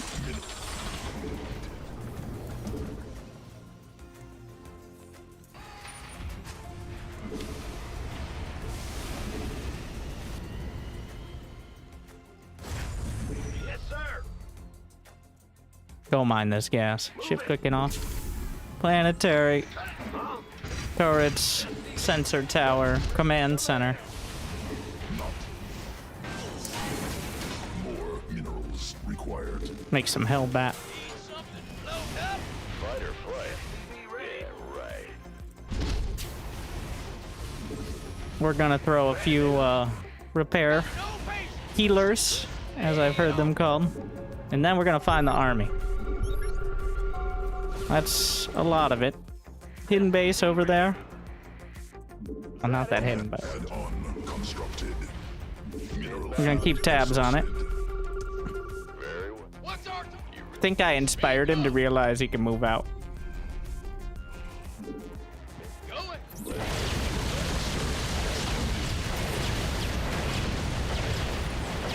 But Thor's hit real hard. Can do.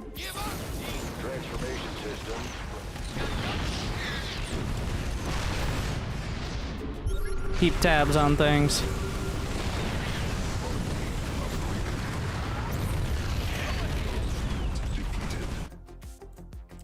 More ship weapons. Research. Mineral field exhausted.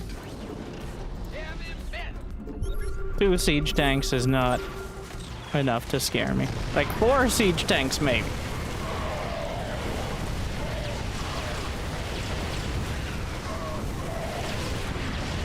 With the battle cruisers are no match. Make sure there's nothing sneaky up there. Oh, that's where he jumped to.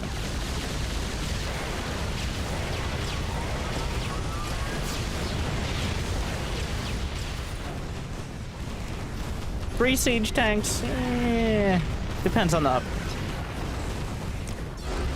I don't think he has any siege tank upgrade.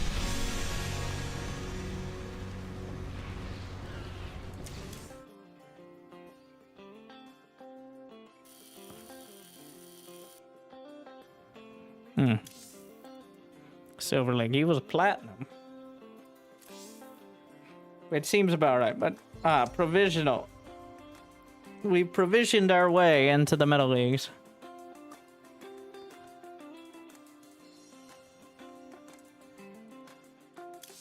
But the goal is to have less APM, especially in mirror matchups. It's not really plausible as Zerg, but to have less APM than my opponent. Now, obviously, I don't know how much APM they have. But the general rule is try to be as efficient as possible and see if my actions stack up better. And, like, we're not putting a hard limit on it, because I think it's more important to do the right things as efficiently as possible, rather than try to limit it arbitrarily. Are you smurfing? No, I'm actually silver. Being in silver is one of my favorite things. That's why we're here. But with your help, your support, I can maybe climb to gold. Whisper's a goldie.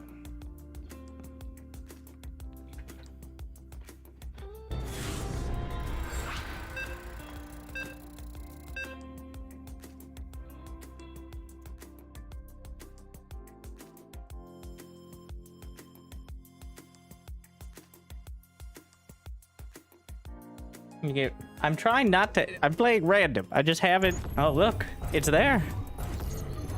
There is Protoss. It exists.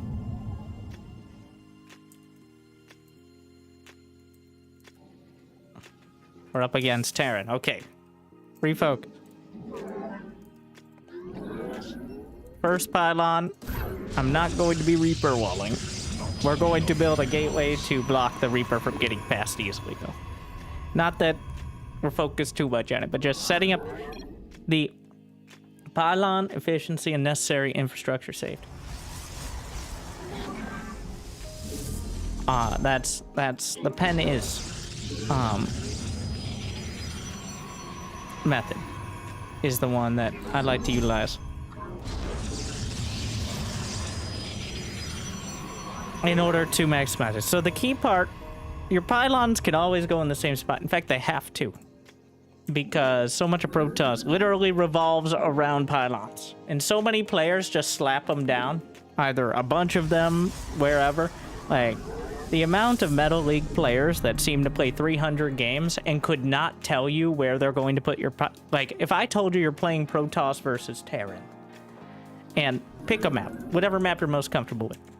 The amount of players who could not tell me where they were going to put their pylons before the game started is too damn high. Quantity insufficient. All right, we're gonna get that 20 Nexus. We see most important thing now. Get my Cybercore. He only has 1 gas, so we're going home. My second pylon will be at the front of the natural. Sometimes you want to wall off, not usually. We see a Marine, we see Command Center, and that means I don't have to worry about anything too crazy. We're not going to be going Clem Pack style of blank. We may get Blink eventually. It's going to be important to get Blink by like Diamond or so, but we're going to be doing a Robo build. Going to get Stalkers and Colossi and all those other boring things. Going to start out with a couple Stalkers. Robo is a very safe, but once you get to a higher level, inflexible play. You only have so many options with Robo.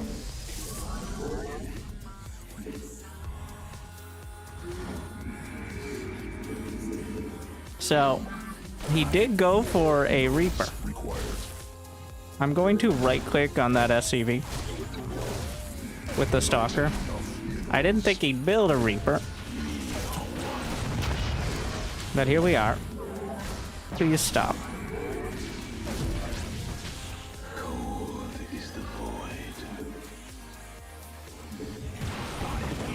Now he's got a Marine. And before Warp Gate is half done, we want to build Gateways 2 and 3. Sometimes 2, sometimes 3. It really depends. Like, if I was having to pump out a bunch of units, I probably couldn't afford 3 gates. We're going to get a Robotics. I mean, I already have it. Chrono Boost the Observer. We'll get 2 Observers. And my first major gas investment will be the Robo Bay. Now, are Colossi always a great option against, like, whatever early game Terran shenanigans? No, they aren't. You gotta be kind of specific, and that's why we're building the Observers. The Robo Bay is kind of hedging your bets. So 2 Observers. Now I'm gonna get an Immortal. Building those pylons on the edges now, because just because he built a Reaper doesn't mean he's going for, like, some sort of ground army. And I think he may have just forgotten to build the Reaper first, to be honest. We're going to siege up 1 of the Observers, like, right outside the base. Going to get a Sentry. And now... Oh, 40 probes. I should have already built more. He's upgrading something out of that Tech Lab factory. Cyclones are... Oh, yeah, it's going to be Cyclones. Alright. I'm gonna siege up the Observer here. Surveillance mode. So, Colossi are okay. It is quite annoying to deal with. We're going to get a safety battery here. Get a Colossus to start.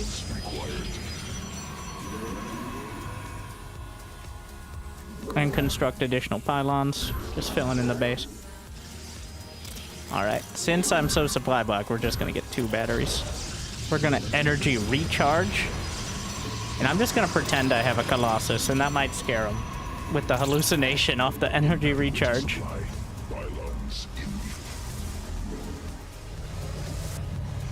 Not the ideal strat, but here we are. Gonna get extended thermal lance. Would have liked to have another force field. Well, he looks very scared. Yes, that is a real Colossus, and you should be afraid. And then he'll be none the wiser, because by the time this time's out, I will have a real Colossus. So, Gonna go up to 6 gateways. 6 gateways and a tech, and tech is usually a solid 2 base without spending everything.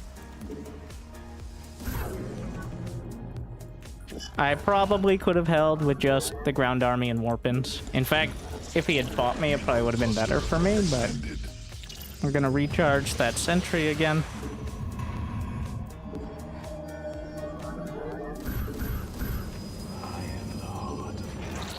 Liberator coming in. Quite annoying, but again, we have pretty full vision of the base. He's adding more barracks. Colossi are going to find some value. Get the Twilight.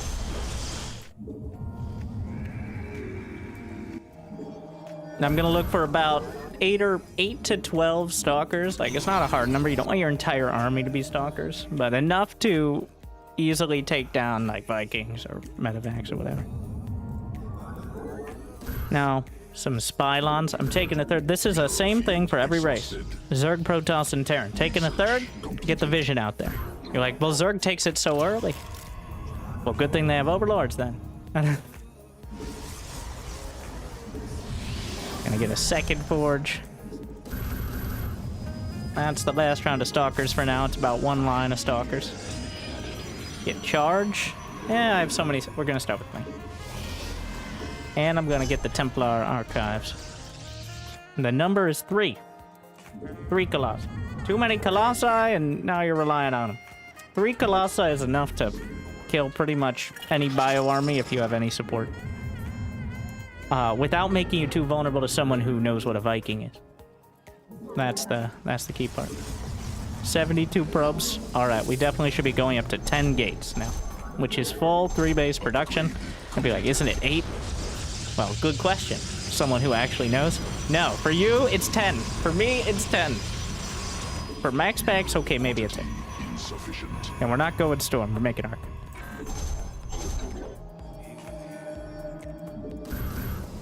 Additional Is feedbacking the medevacs? No. Templar are in a loving, long-term, and unrevocable relationship with each other. And that is it. That is all they do. Unless it's like literally mass Marines. See that medevac go out? Now that we've got 3 bases established, I'm going to start building like a cannon and a shield battery in most areas. Gonna warp in a few Stalkers over here. Ah yes, my scouting Colossus. Good job, but also please don't.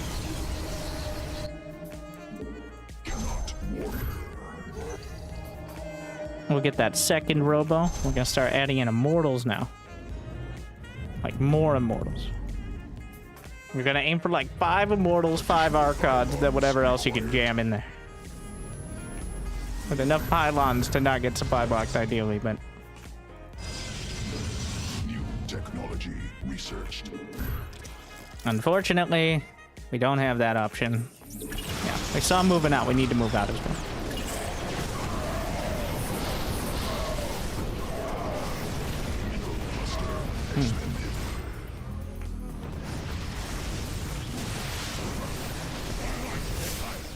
Probably should have gone charge. As that is a scary army. And interesting timing. Protoss forces in combat.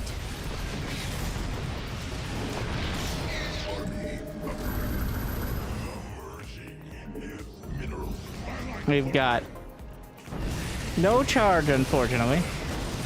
And I'm chrono boosting my upgrades, my Immortals.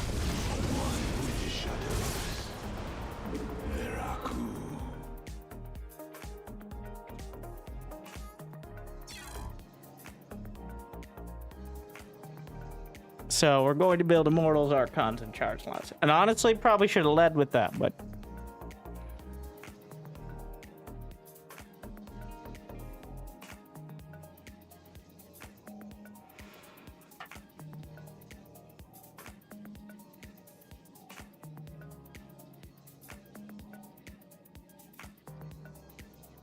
Is CIA good against any Terran composition? It's not good against any Terran composition. It really isn't. But it's good if their micro is poor and they panic. That pretty much goes for every matchup. It's really just... It's a total brute force composition that's very easy to control compared to every other composition in the game. That is the key to it. It's very easy to put it together, and it's very effective in most scenarios. But, like, it gets beaten by straight-up bio in large numbers. But 95% of Terrans below, like, GM will panic instead. 187 APM.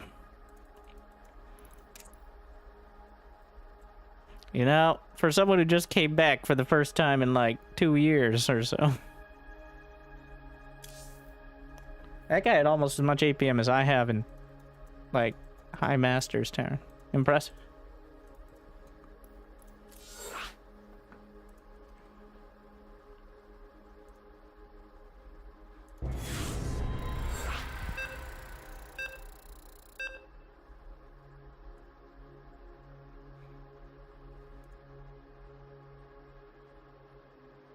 Yeah, that's, well, from there I just keep warping in charge lots. We're back to the Terran. Because we can't get away from it. Alright, we're just gonna keep getting... So, I'm actually Platinum MMR, but I'm provisionally Silver. Which is because, at some point Blizzard decided people are bitches and don't want to get demoted. Their solution to not having people be ranked too highly. So I get all the opponents of, like, Platinum Plus, but my rank says Silver. Because right now the system thinks I'm 2,900 or so. But provisionally, I'm 21 or 22. And this will happen to anyone playing either for the first time or for the first time in a while.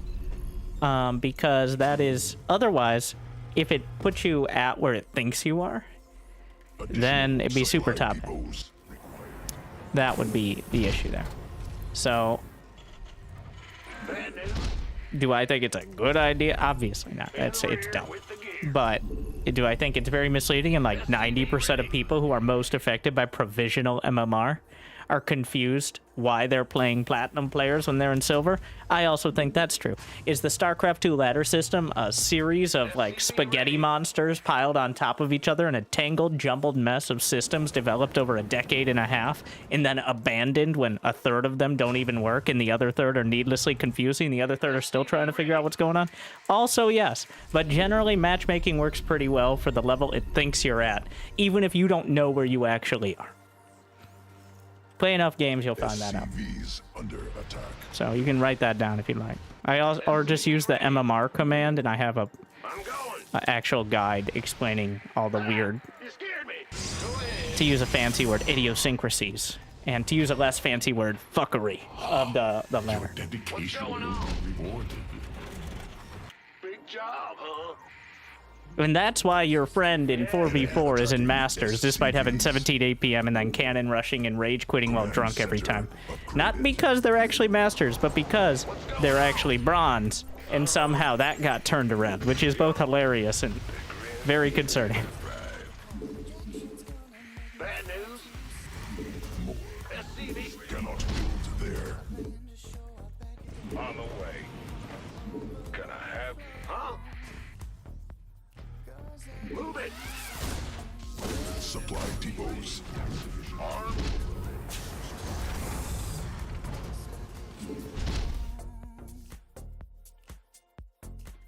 Fair enough. Be ready. I'm sorry, I forgot. I don't think I told him my race, so he scouted right off the bat. We're playing against Protoss. I don't blame him. So this is part of why I tell my race? Besides just, like, I don't want him to do weird stuff, like walling off the front. Also, I made a Reaper, which I should not have done. We're not... So, Protoss gets uniquely screwed by random players. Agreed. That's all? Because, like I said, remember when I talked about how Protoss and their first pylon and where it goes and all that? Well, you can't figure out where your first pylon's going when you don't know what race your opponent is, so. He was 4-gating. So, this is the first game I forgot to tell my race. This is the result. Now, if I had told him I was Terran right off the bat, would he have done that? I don't know. But it would have lessened the chances. So he's hard-walled in, and he has no units. Oh, no. He sent his zealot across the map. So it generally was not... He was clearly tilted from the start. Sometimes they don't believe you. Sometimes they don't. But... It's so loud. We made it. Whispers of gold.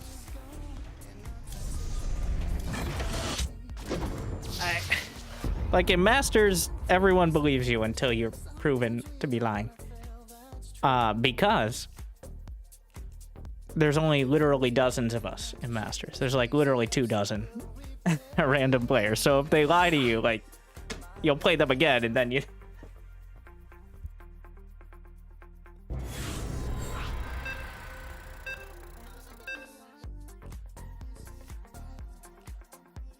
But below that, there are definitely players who either lie or just don't tell it. Like, And so this is the test run, but for the actual series, if I'm going to do one, I'm going to play dedicated race, or just rotate through if I want to have more variety in a day.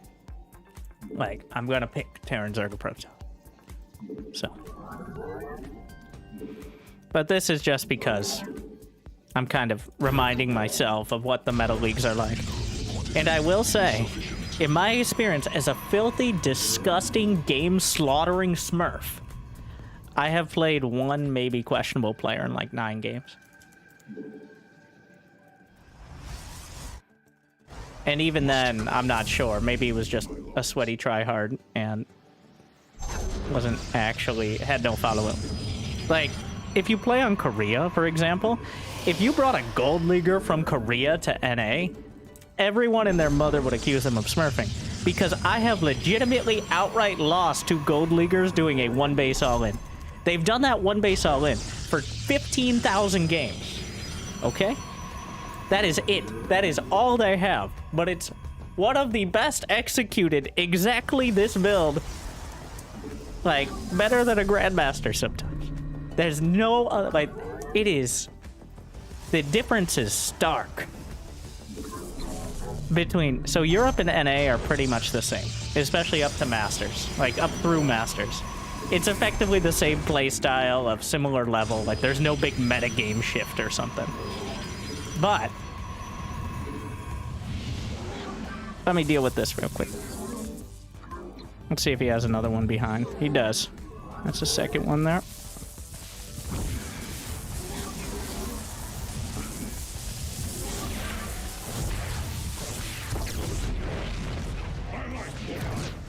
So, what does that cannon threaten?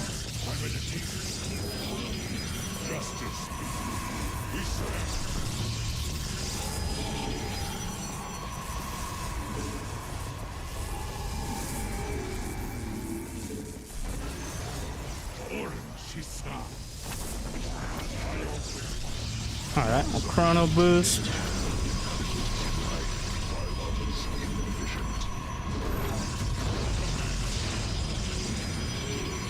Both of those are pylons, very important here.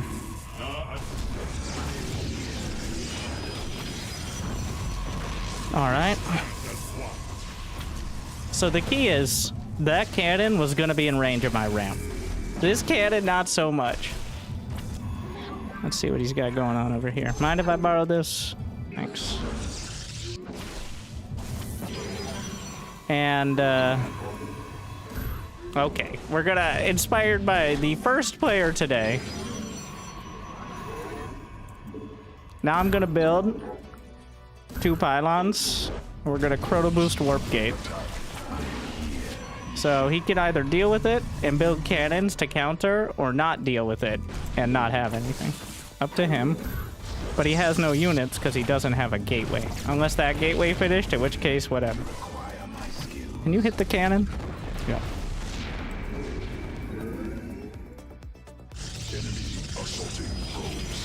He does have a cyber core now that I think about it, though. New technology research pylon under assault.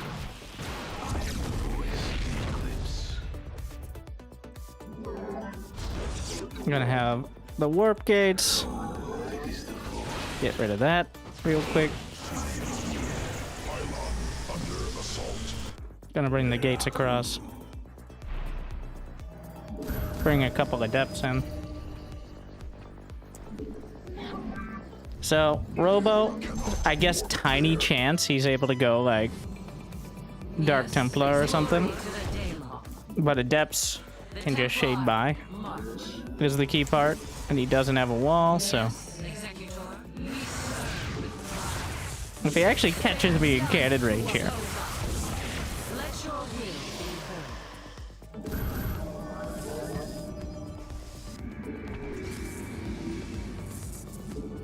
We are of one mind. Fire shall be displayed. The firstborn shall persevere. Forward. Well.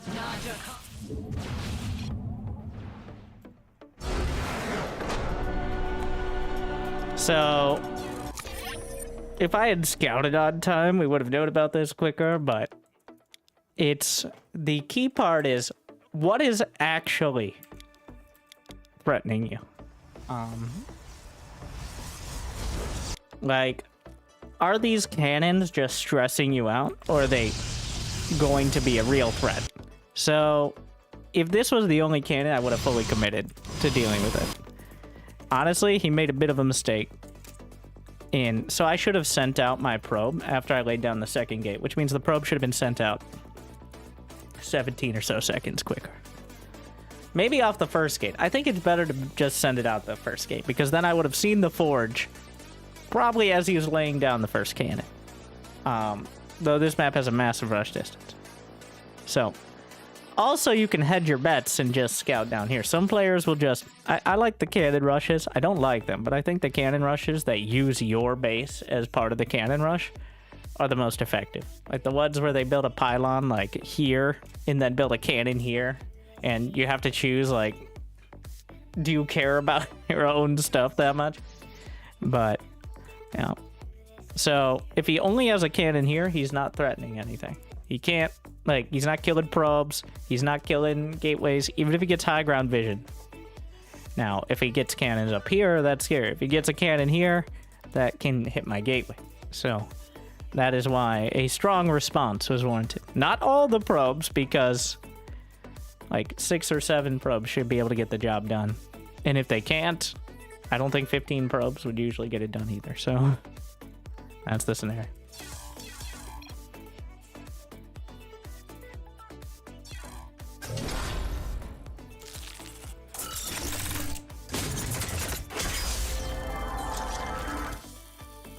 Whispers of Gold.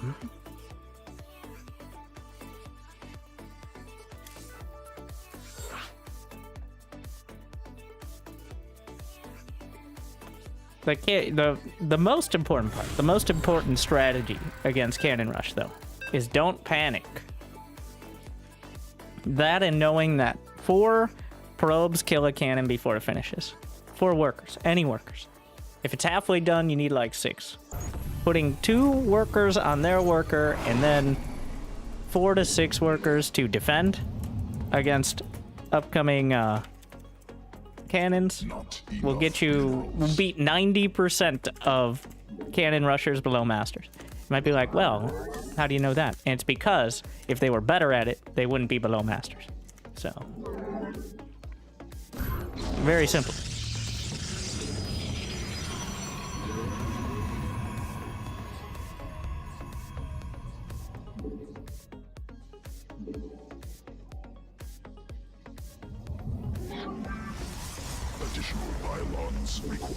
We're gonna get the gate and scout off of gate. Just scout off a gate in every match, including versus Zerg. We're not gonna bother trying to block the hatch or anything, especially nowadays with the cheaper hatch. No.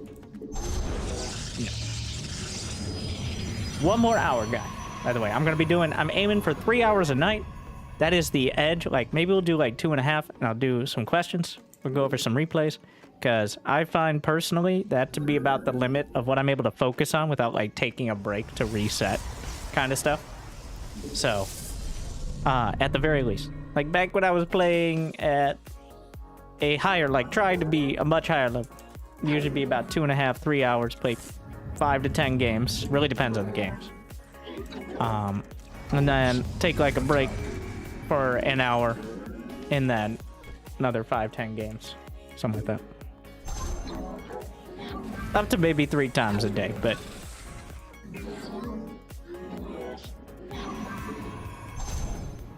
So.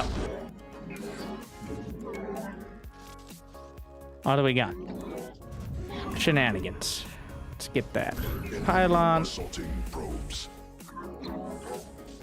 He's got a factory, a tech lab. I mean, my probe is stuck now, so... Gonna get the second gas. No! I'm gonna assume... Ooh.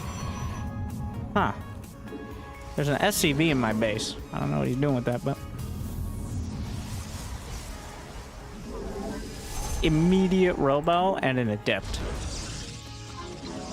He had a tech lab on his barracks, which either could end up on the factory, Cannot warp there. or it could be Insufficient for Marauder. Vespene gas. I think it might end up on the factory. Or Vespene gas. I'm gonna send out again.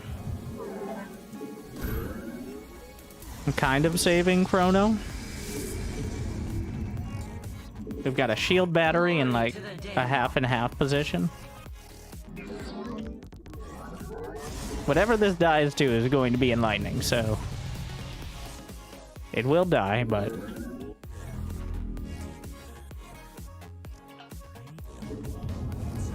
what's happening up here? All right, another Cyclone enthusiast. Probes.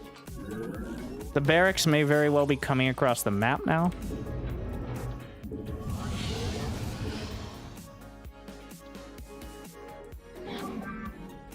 We're gonna need more gates. There's no like Mineral quantity. immediate way of dealing with this. You just kind of gotta brawl it out. That's your best bet. Right. Sentries, maybe force field, shield batteries. Protoss doesn't have a direct counter to the clones. You can go blink, but he's on one base. This is one base Cyclone.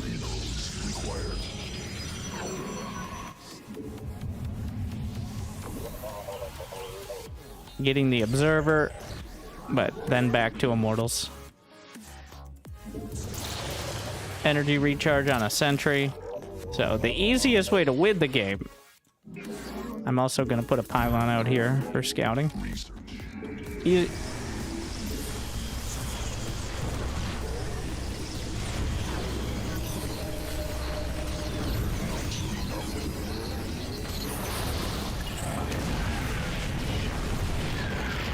Sometimes I even impress myself.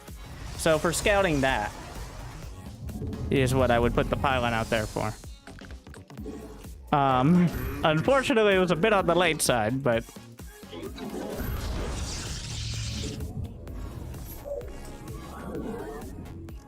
I didn't even realize. Yeah, I don't think I've ever seen exactly that, like the force field jamming the clone in like that. But you know what? I'm not complaining. So now a regular follow-up to this is Liberator. I'm gonna patrol for hidden base with some probes. Hello.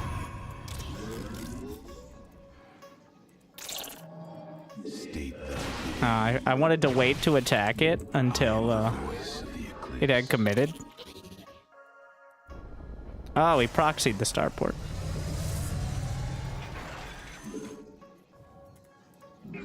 All right. We're gonna get a forge, another couple gates. Let's see if there's any more. You guys are the worst. He's just microing.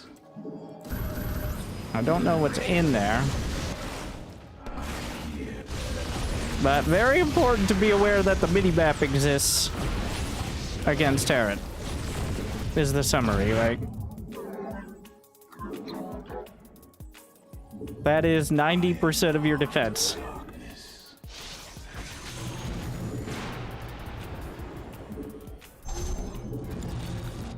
There's a huge difference between dealing with the Liberator as it's sieging up versus reacting to it.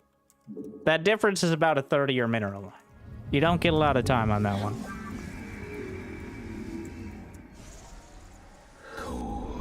Well.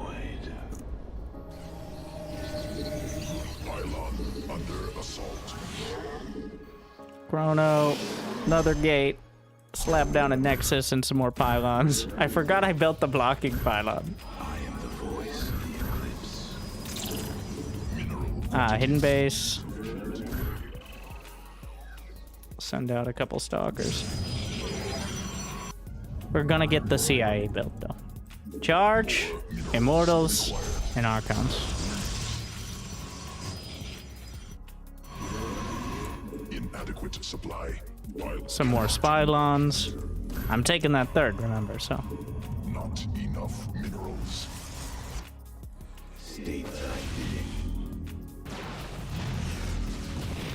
He just cancels. We can see the tanks. So if he gets too turtly, we'll go Sky Toss, but most of the time you'll be okay with just Charge a lot of Mortal Archon. We're gonna go up to about 75 probes, 10 gates, a couple robos, a little bit of mayonnaise. No, I don't know. I was trying to be funny, but it doesn't make sense. Protoss, they don't have mouths, so they don't know what they can't taste mayonnaise, which is a major design flaw, and that's probably why they're so uptight. But I digress. There. Army upgraded. More minerals required. We could go Storm, but that seems like a lot of effort. That could go horribly wrong. And against mech, and it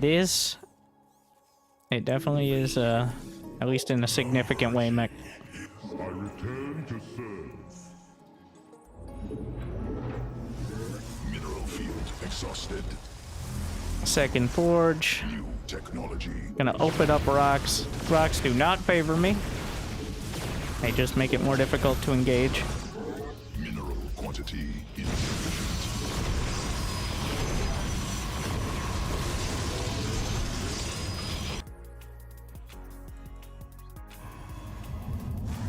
Proto.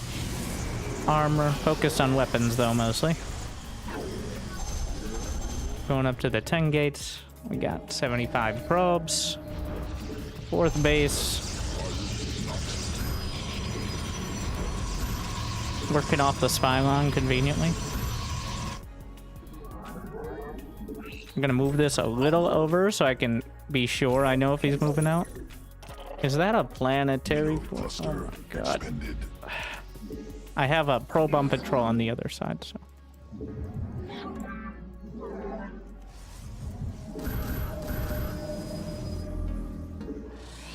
Once I get the fourth base going, I saw something move out. I caught a glimpse. Like after, there's no easy way to practice it besides playing more games, but like I saw something on the mini-map. Didn't know what it was, but warping in some more stalkers. I'm gonna get cannons on the outer edge now. Okay. Siege tank sieging. Wow.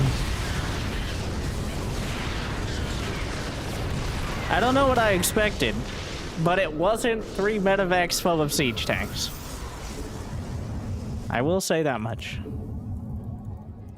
Mineral field depleted. All right. Stargate. I kept building probes out of reflex. I'm at 86, which is pushing it, because the one thing I don't want, well, a big mistake I could make is having too little army supply. Like, that is a real risk. Because his army is going to be just massive. He's sitting on 2 base.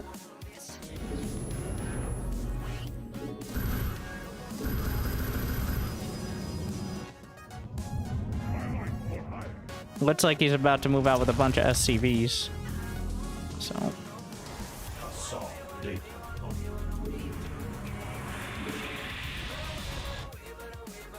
I don't know where he went.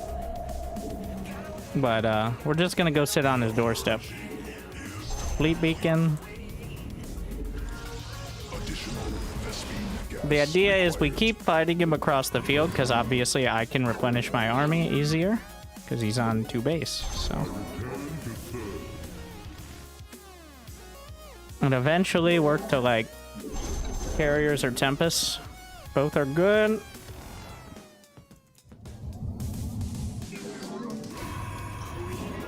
Probably Tempest, as he doesn't seem to have any Vikings.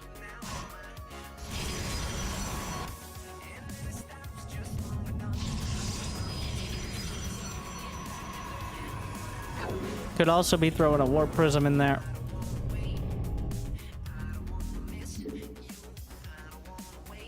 There's the Fleet Beacon. Starting some Tempests. Cannot warp there. Research completed. He may have taken this base and I didn't notice. No. So he's moved out anywhere, so we're just gonna come in. The pre-spread is the most important part.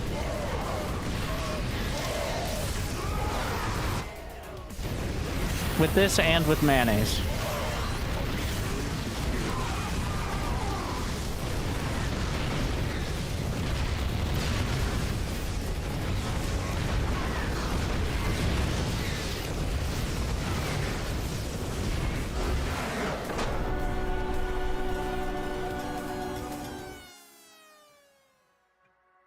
Yeah, he was pretty chill about it. 36 workers. He has his build, alright. One of those, like... It is one of those that could work very well. And probably, at 71 APM, has carried him to Diamond.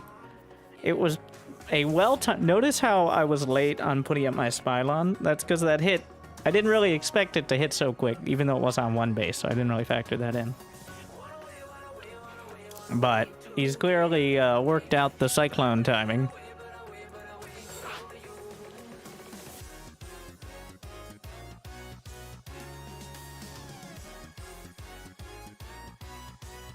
And that can't, like, going from Cyclone drop into Liberator against minimap challenged Protoss will just win the game. Like, even in Masters, there are plenty of Protoss who you can tell have never used a control group for their army in their career. And not all of them are hero, so...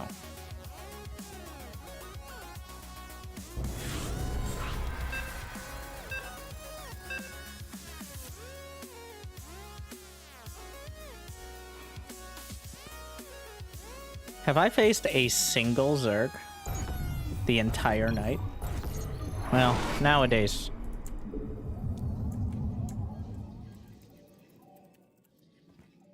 I've only played one Zerg game as well. But yeah, Zerg are pretty much going extinct. So, this is the prime zone for Zergs. It's like gold and platinum. Where Zerg rushes work because players simply don't know how to set up their base to defend them.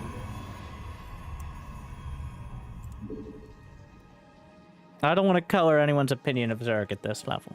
At the higher level, it's a bit more of a different conversation. But at this level, it's not really relevant. It never has been. Like, below Masters, really. Maybe higher Diamond is a little affected by balance changes, but... Diamond is such a wide range as well. Like, Diamond is the difference between silver and platinum throughout Diamond.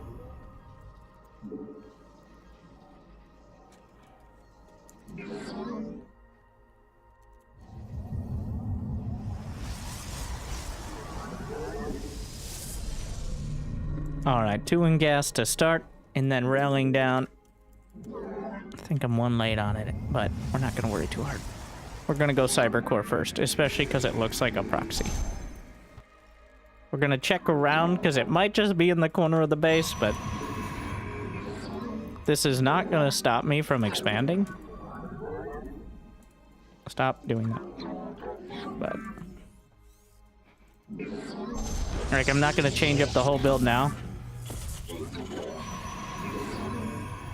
We're going to put the pylon a little closer in.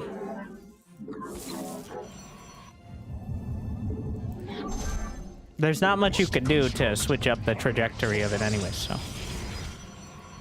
We're scouting around for any proxy ranks, but... Inadequate supply. Pylons. Proxy Marauder is also a popular one. Put the shield battery...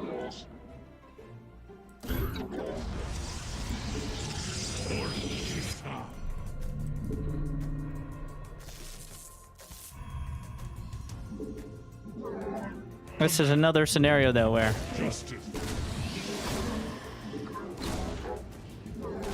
am here in the shadows. You require where Robo is the choice. So I think it was right here. Go back to work!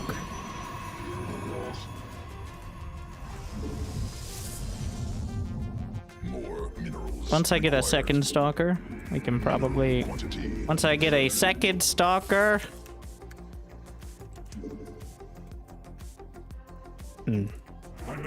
Not ideal. Chrono.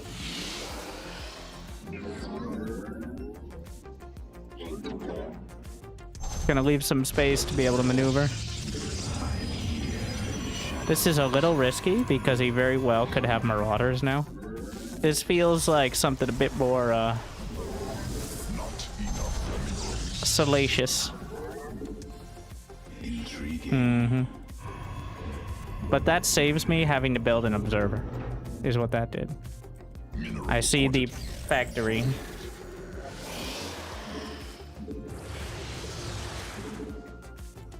More minerals required. So now I build immortal, is what's happening. Completed.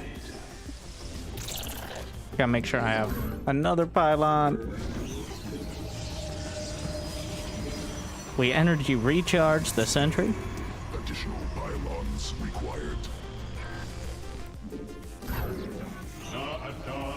I'm gonna get an observer now. Construct additional.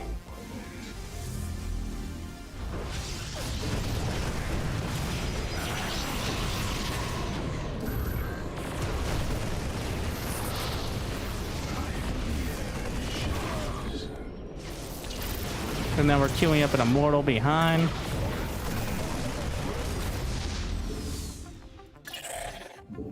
Shield battery. I don't have a good position for it. But with the observer, I can see when I need to move. Insufficient. Gonna get an adept to potentially tank siege tank damage. Glory to the Daylong. Just gonna go with the immortal.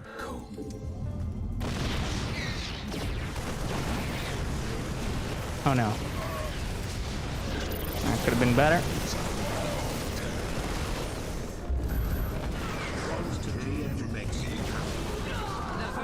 Very important not to panic here. Gonna need more shield batteries.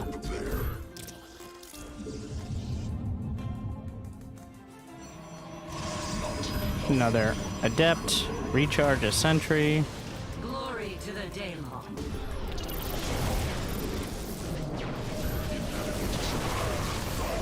Moving forward with the immortal.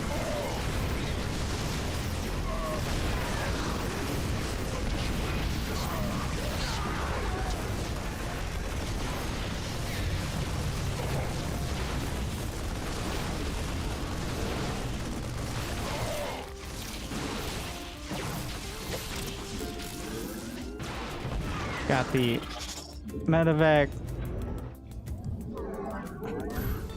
Insufficient Vespine gas. I am here. Shield battery.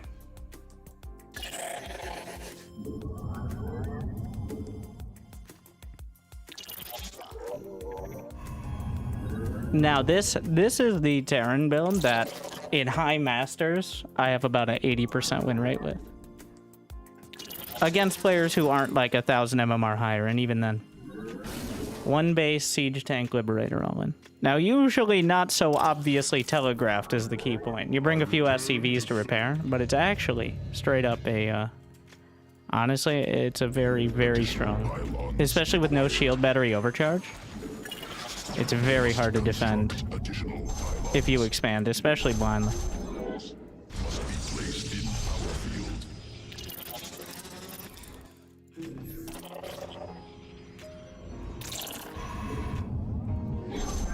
Protoss forces now in combat. Mineral cluster expanded.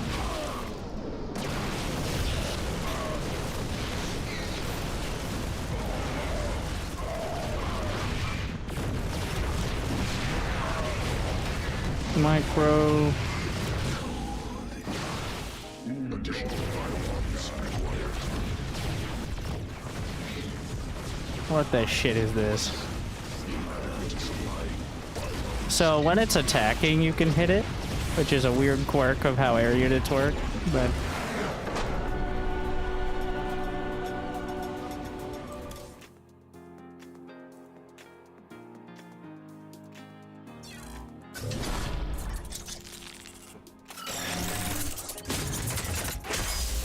Immortals, shield batteries, and not panicking. Even then, it's a very hard push, but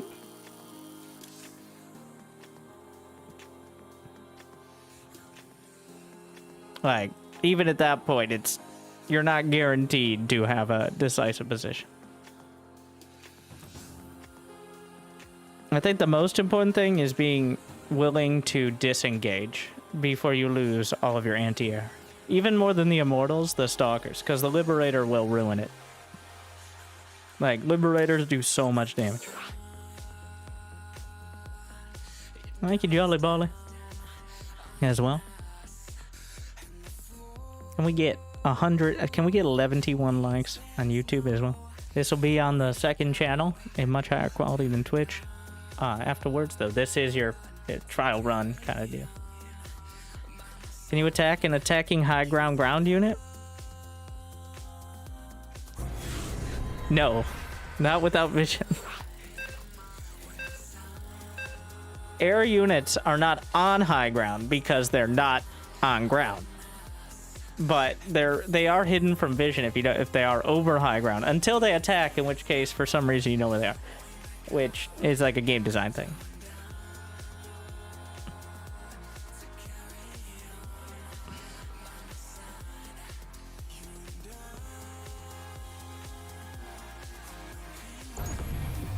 Oh, he found a Zerg. I'm Protoss, but at least we found one. A wild one. Named a Reaper. Interesting. Alright.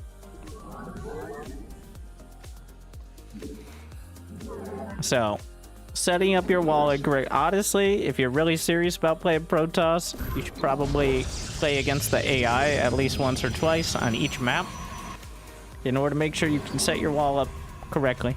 Now, there's a few different opinions on what correctly means, but generally something that efficiently gets you...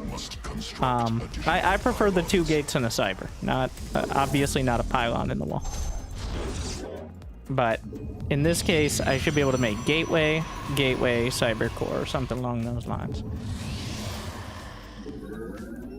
There's a drone scout coming in, which is sus. Though he may just have not trusted me. Not entirely sure how he's going to change up the build.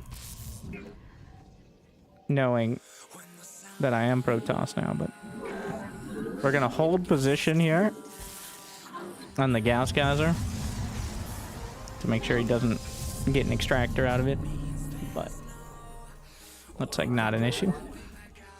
I'm not going to bother with any sort of anti-mining shenanigans. This probe... very sneaky. So we see the spawning pool. If he doesn't have a spawning pool done, he cannot make Zerg. This is a science fact. Do a little bit of fancy micro here, but then we'll leave. Pick a mineral patch. So. Quantity insufficient.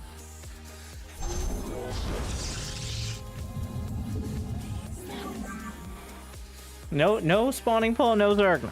So we know with pretty solid accuracy when Zerglings can exist. I'm just going to build my second pylon out, giving me space to build my infrastructure.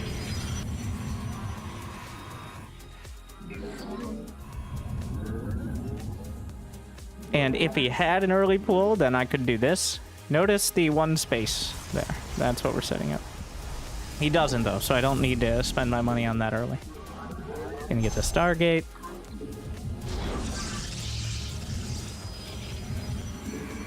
Should have gotten the Adept and Warp Gate first. Need more Vespene, not enough minerals. But yeah, on most maps you can do a straight line wall from like the closest points and have a nice clean wall setup. Maps are actually designed with the exact same space. It might look a little weird, but almost every map has exactly the same space in the wall off area. It's like part of the map design essentials, I guess. Yes, executor. Like, pro players won't even want to play on your map if they don't have that. It shall be done. And also, if it's larger, then Protoss just can't wall. Like, you were supposed to block. We're going to make a Void Ray first. No, don't get excited for Mass Void Ray. I'm just not going to be bothering with Oracle Micro early. We're going to make a Void Ray and then one Oracle with energy. How many of you are there? Go home. Go home, Sam. We serve with Hold position. Oh, but wait, there's more.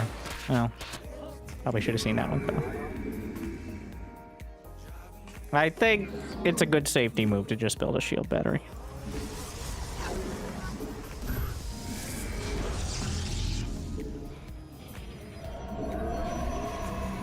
And we're gonna get the gases, since with that many lings, it's unlikely we're going to get a third base that early, so I'm going to be teching up.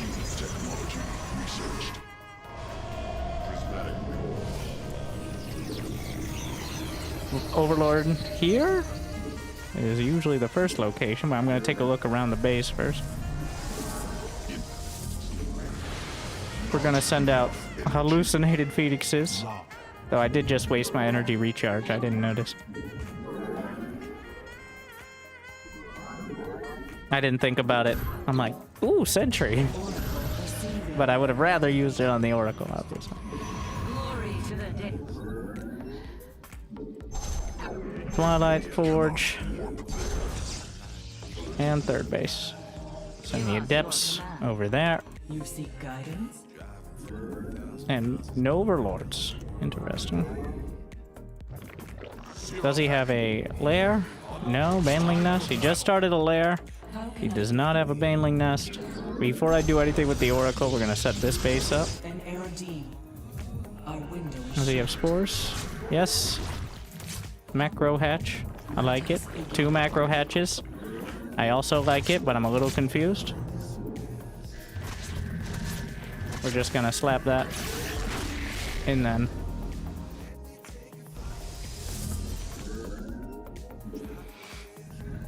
Charge. +1.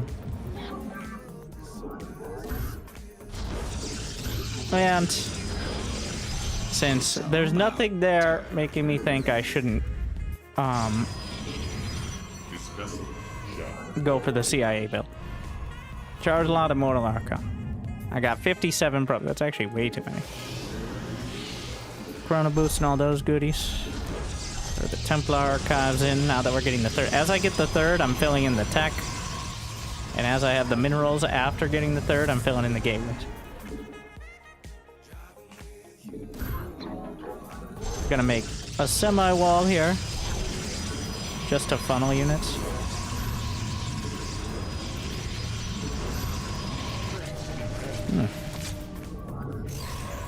JK, make an actual wall. For now.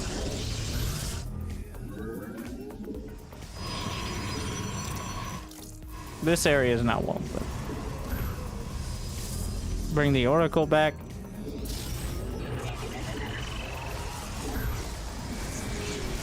I'm doing a massive baneling bust, it looks like. So I can force field here as well.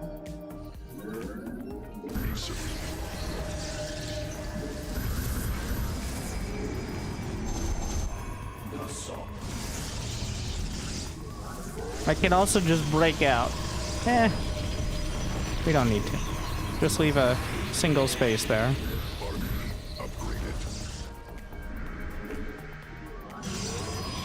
Immortals on the way. Recharge the Oracle. Some stasis. Now we're gonna get to 75 probes and max out with +2. How many gates? Not enough. Get a cannon in each mineral line just in the off chance. I don't think it's mutants.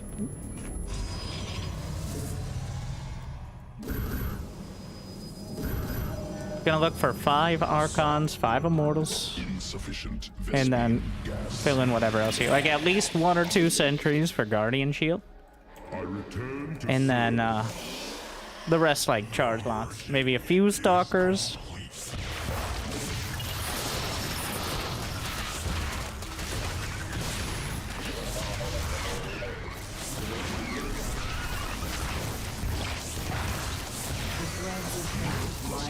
expended. I see. That was rude. Extrapolating. Energy recharge. It is just. Must construct additional. Yeah, you're right. Assault data locked. We can get another base. Always shift clicking the minerals in order to get out from like any walled locations. Just a good practice in general. I return to serve. How can I aid you? I'm gonna slap a few stasis in front of this base. Your dedication. Was that a baneling bust? Pylons It was banelings. Gonna get another robo. And usually at this stage, you want to have a fleet beacon, just in case. Like, once you're getting a 4th base nowadays, like, the fleet beacon is a good safety move.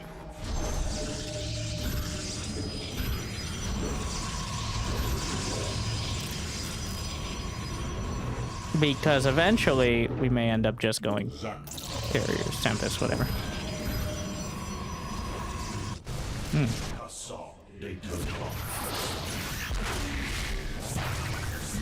cluster expended. Upgraded. Please stop.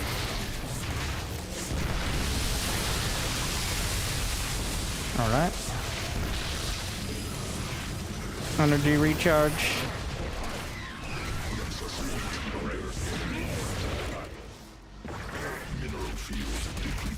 We have that cannon in the main, which did hold. Exhausted. Might as well set up the wall. Like, wait, what?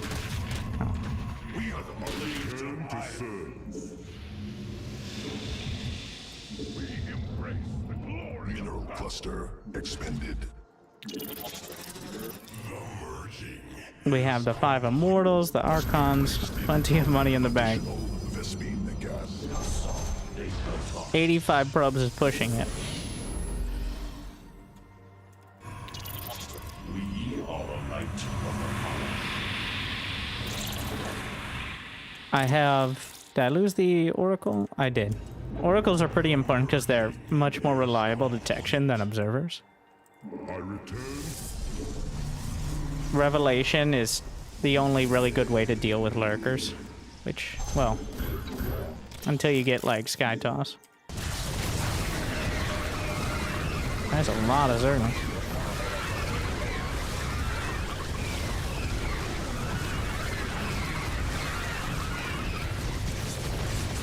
Move these guys back a bit.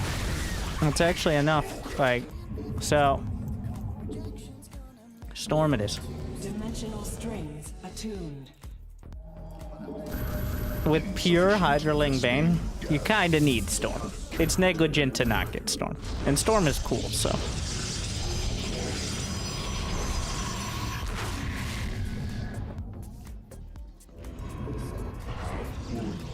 Gonna energy recharge one of them. How can I aid you?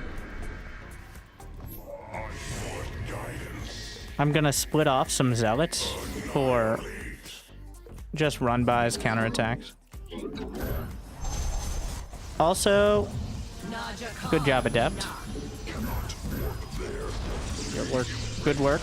You did exactly what you were supposed to do. Annoyingly.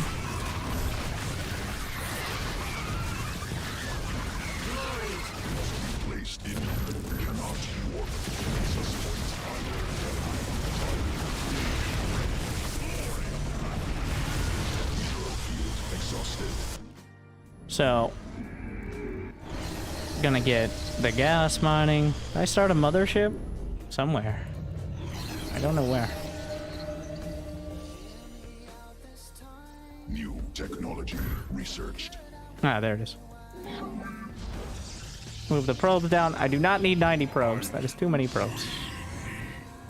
Gonna get the shield upgrades. Upgrade completed. At this point, we're just waiting for the mothership. An omen. Our fates The are Omen is the mothership oracle.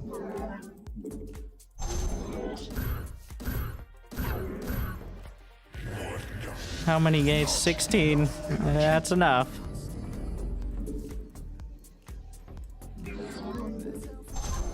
Couple more stargates.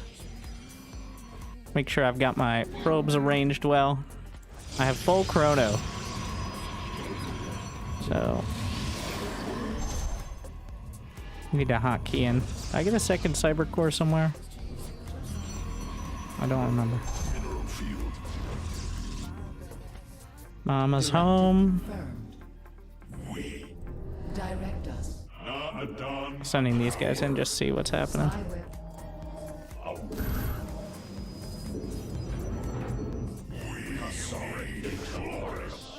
We're now spreading out the cannons and shield batteries, making like little funnels and stuff like that. That was a mistake.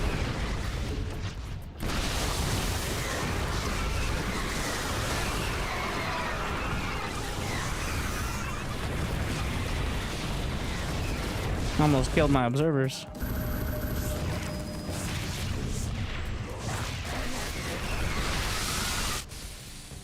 You see the dangers of using multiple control groups. Got a little sweaty there. I walked directly into the army again. That's a good general rule is don't fight until you know where you're fighting. Which sounds obvious, but is a surprisingly lacking thing even at the highest level. So now, and that is why the Oracle is such a high value unit. Because the Oracle Revelation allows you to keep track of pretty much everything they're doing.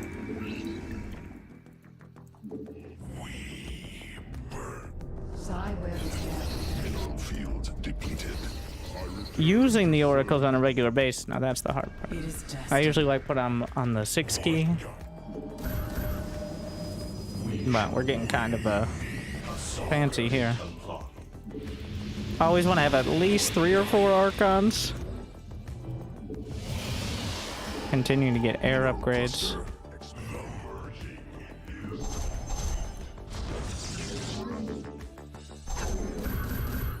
Nine idle probes. 90 probes in total. Mineral field exhausted. Chrono. Chrono. Vespene geyser exhausted. Always good to have a dote. Pretty much at this point, you're like, what dote do I have? Blink? That seems like kind of an important one. I got a couple more Stargates somewhere. Yeah, they're there. Reinforcing.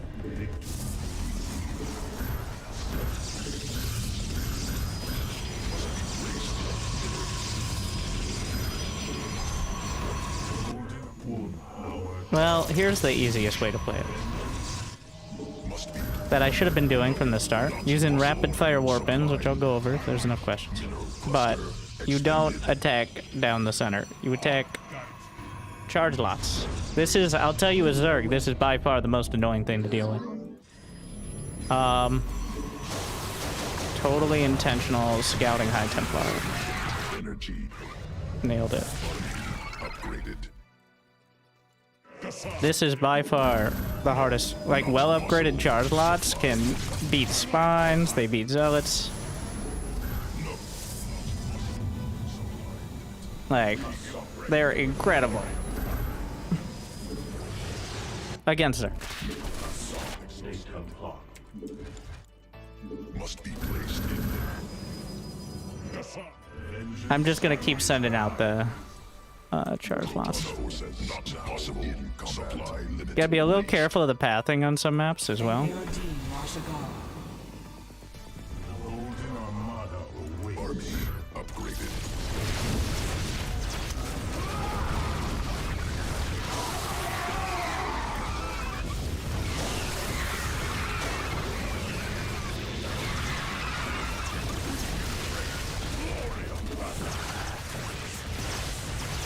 No, we ran out of cloak detectors. I also didn't have the mothership in the fight, but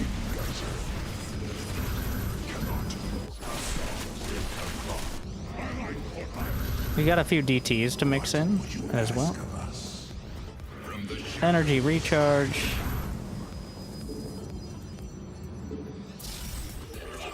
Starting to throw some carriers in. I return to serve. Probably could have another robo or two. Nexus point under Grandmaster. Protoss forces now in combat. Justice.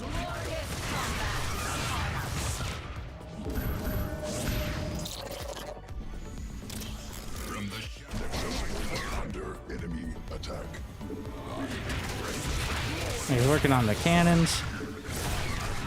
What are the upgrades here? Throwing a few more. I'm starting to work on the carriers though. Eventually, like 6 to 10 carriers is the army. To serve.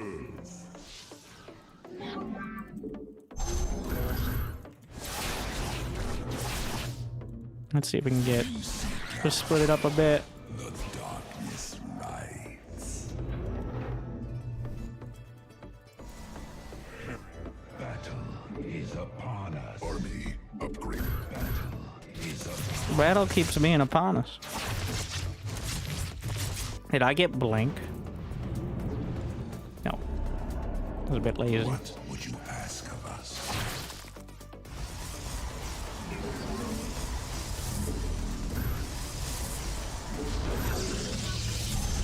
I like just putting the gateways like, and not full walling, but if there's a space like this, the ultras will try to go around and like all the ultras will try to attack that cannon. Little nooks like that are very good at funneling the Zerg. Especially even Zerglings, then you can just storm them. Battle is upon us.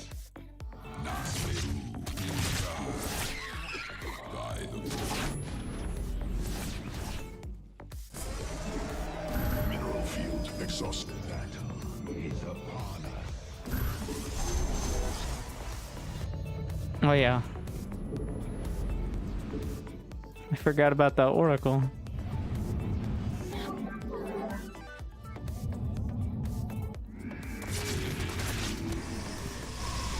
We'll have a couple Templar over there.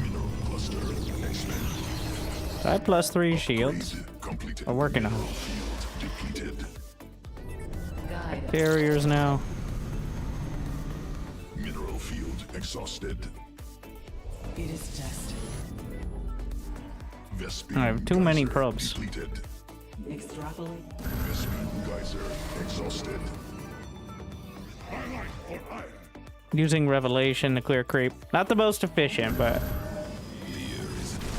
Annulment. Tech.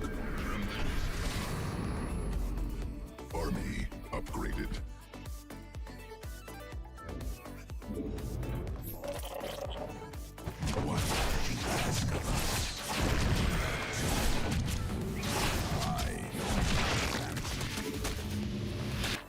maybe a little gratuitous there. Okay! I obviously missed the creep tumor. We are focused. Nexus point under middle cluster.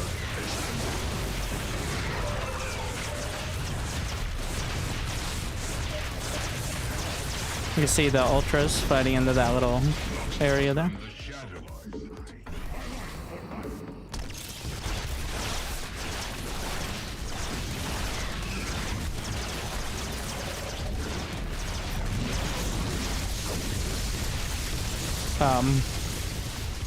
No. No, we'll just take it. We'll just build a fresh. I'm not. No. Cannot warp there.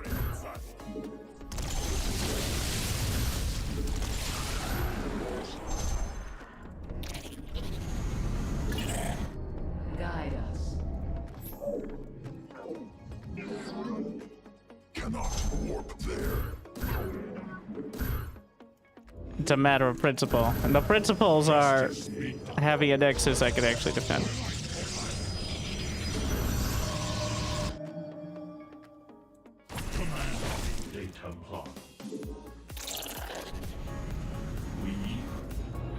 Psi web established. My meditation. Having the observers with everything is a little inconsistent.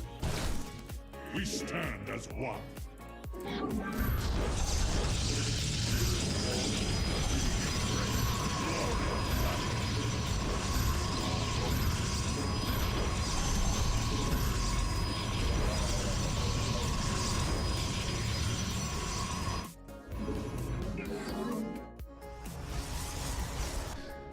An Aerodine Washagon. My charm. The threads of fate lie bare.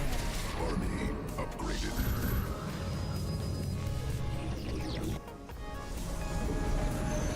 That's how we got the mothership over there.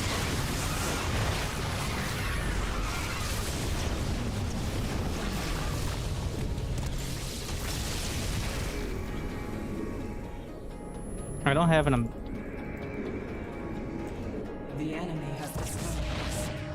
Nexus point under enemy attack.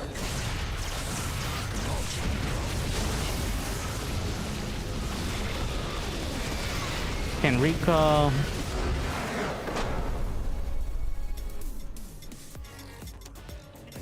So with the mothership on the opposite side, the army on one side, and Nexus recall on any side, you can effectively defend all 3 points, or like 3 major points simultaneously. Obviously, it's not that easy. But having the army here, mothership here, and then can recall here. As long as it's well managed, you can probably react before they get there.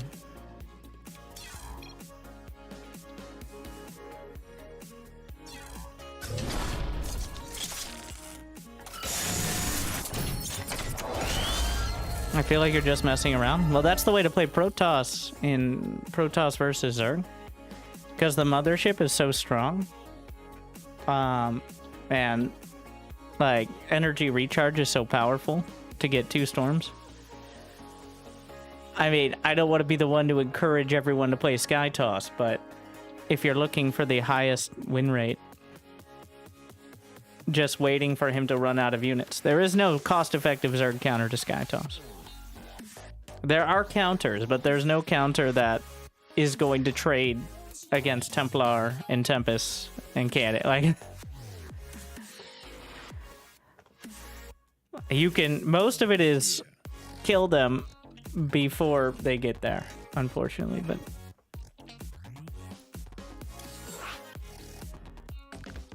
notice, like, you might think I was messing around, but did you notice when I moved out 2 or 3 times and just died?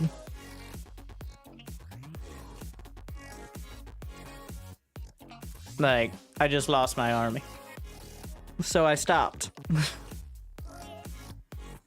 I didn't lose the entire army, but enough of it that if I continue trying to attack, it could translate into actually losing the game. What is the counter to Sky Toss's toss without going Sky Toss? Leaving the game, I guess, would prevent them from finding more success. But if you're not interested in just leaving the game, I mean, there is no answer to 10 carriers that doesn't involve a similar number of either Tempest or carrier. It's just, that's what it is. It's a mirror matchup. And you're trying to avoid the mirror. It doesn't work great. Like, you can maybe go Archons or Blink Stalkers, but those are all just, can I kill them in time? Not.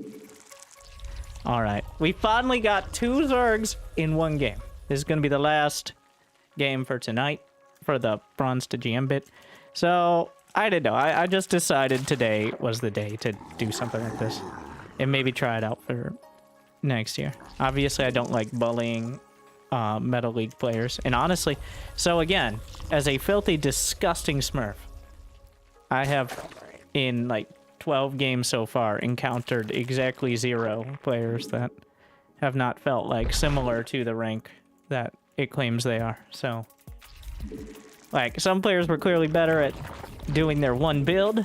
I think that's a lot of it. And some players, once they got an economy going, were better.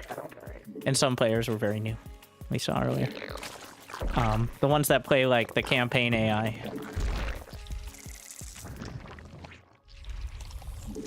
Which is always amusing. What was I doing? Oh, ZVZ. But I guess I do kind of plan on it. And if I'm going to do an actual sort of guide series, kind of like the little APM channel, the goal is for me to have similar or lower APM than my opponents, with like some acceptance allowances for Zerg because of how Zerg works. Not like a specific number, but instead just doing less and getting more done, which I think is a smart goal and what most people are looking for if they're looking for guides to StarCraft 2 in 2025. They're not looking for how do I practice 8 hours a day without getting carpal tunnel. They're looking for how do I practice 8 minutes a day and actually learn something. Well, I can't solve that, but maybe we can call it even at about 80 minutes, like which is not altogether a long time, but is maybe enough to actually improve over time. Cap APM. There's not a hard cap. Once again, I'm just trying to be lower than my opponent. Now, I don't know what my opponent is. I'm just, you know, trying to do similar things better. That's it. It's gonna be a bit troublesome.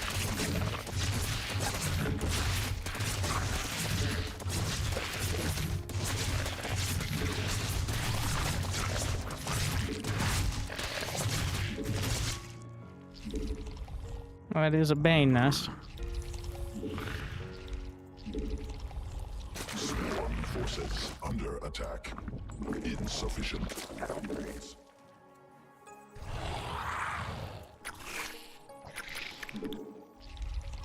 Overlords. So this Overlord need to go scout for the third. This Overlord need to be in a much better spot here. But we're just gonna get a roach warren.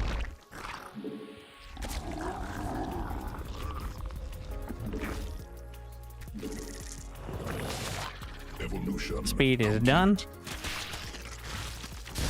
Ooh. Ate the hit. Should have walled this off correctly. It's gonna be a bit annoying to do so now. But he doesn't have a third base. So. Gonna get my lair. We're going for +1 roaches. I'm gonna try to sneak some more lings, but and go for 22, or not 22, 22 per base, but 44 drones. Full 2 base.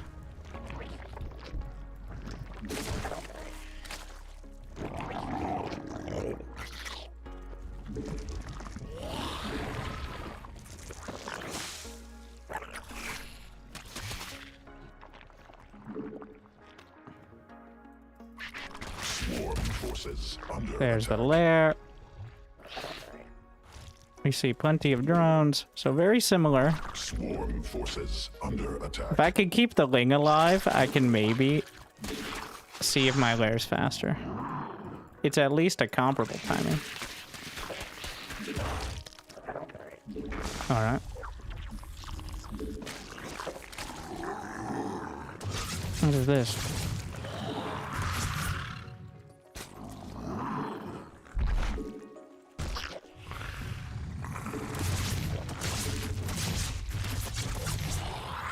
Troubling. Unacceptable.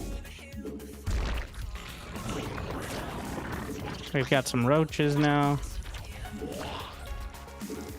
So this is why I should have built the roach horn in the right spot to start, because now I have to do this awkward wall with an extra Evo chamber, but Not enough energy. I was kind of lazy, which cost me more in the long run. So he might go mutas.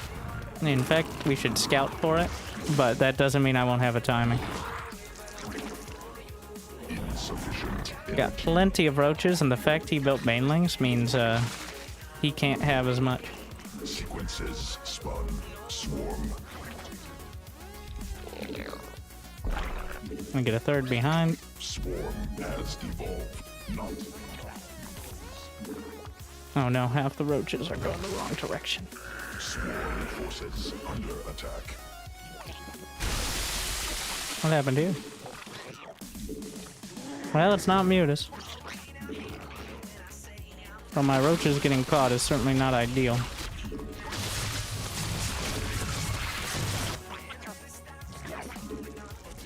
If I can just delay the third, then I'm gonna do a little.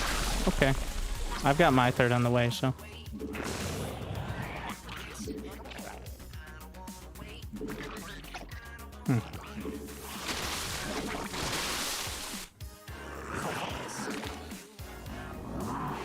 Not enough energy. Mineral field depleted. Gotta get +2.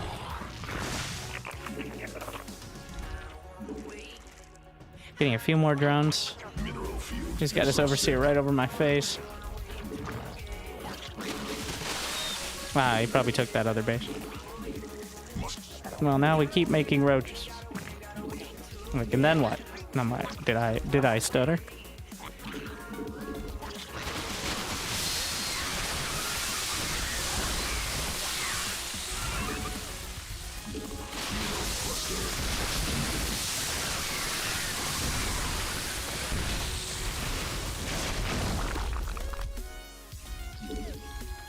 Swarm forces under attack. We're retreating. Waiting for +2 now. Mineral field depleted. So I have a better economy with the same units. And once I have better upgrades, well, that's the ticket. Changeling just to make sure. Like, he had a Hydra Den, so I should build a Hydra Den. More overlords required. Queen Earth. Mineral quantity insufficient.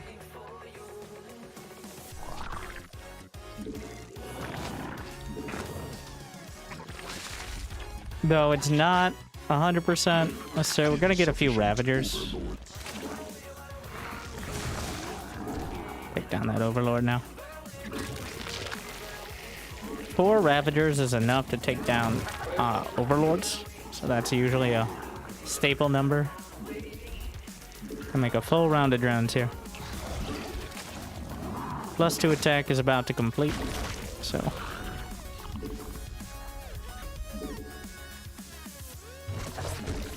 Gonna take another base. Get Hydra range. Going through these rocks. Quantity insufficient. Does he have +2? He has Burrow Move. Forces under attack. Just sidestep it. So that's a big investment.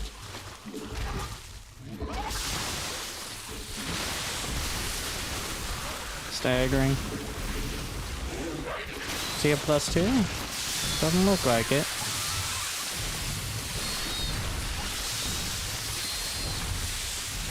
Just doing a little micro. I'm still making roaches behind. This is very important. Hydras lose straight up to roaches. They just aren't tanky enough. You need enough in the back.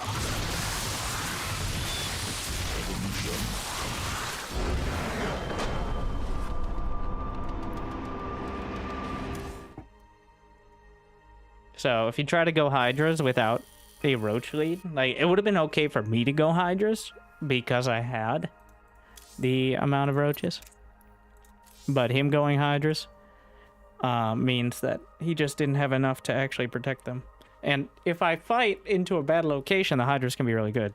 But there's something, like, you get a slight advantage and go Hydras is much better than trying to turn it around with Hydras, if that makes sense.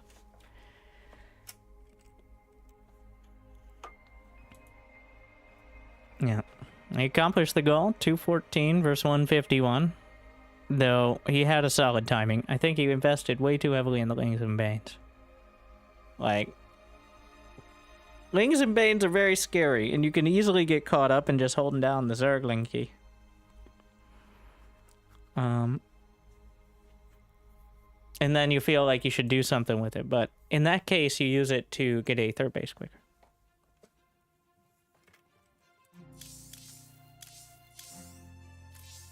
All right, we'll take some questions. If, well, we'll see. There's no such thing as too specific, but thank you for watching. And on the YouTubes, if we get 150 likes, we'll maybe do some more tomorrow. And starting next year, it'll be actual 2025. We'll do, dedicated to each race instead of just random. Because I only got, I got like 2 Zerg, 3 Protoss, and then the rest Terran. So.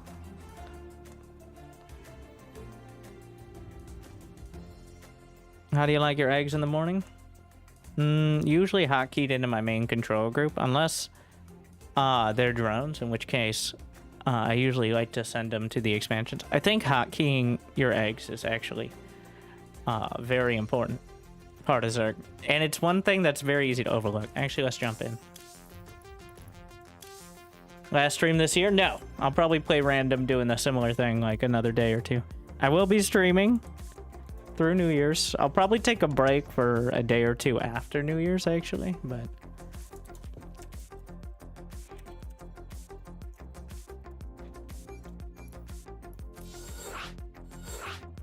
what do you think of the new Hydra lunch? It's hilarious every time. It's funny every time. It's kind of a shit ability, both in the usability of it and like, I would not recommend anyone who isn't Serral upgrade it most of the time, because honestly, you're probably going to screw yourself over.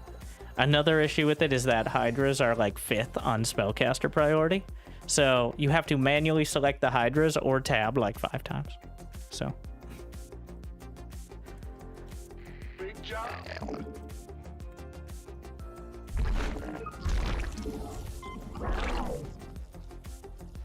So. This is what I'm talking about. We'll let them grow some larvas, but.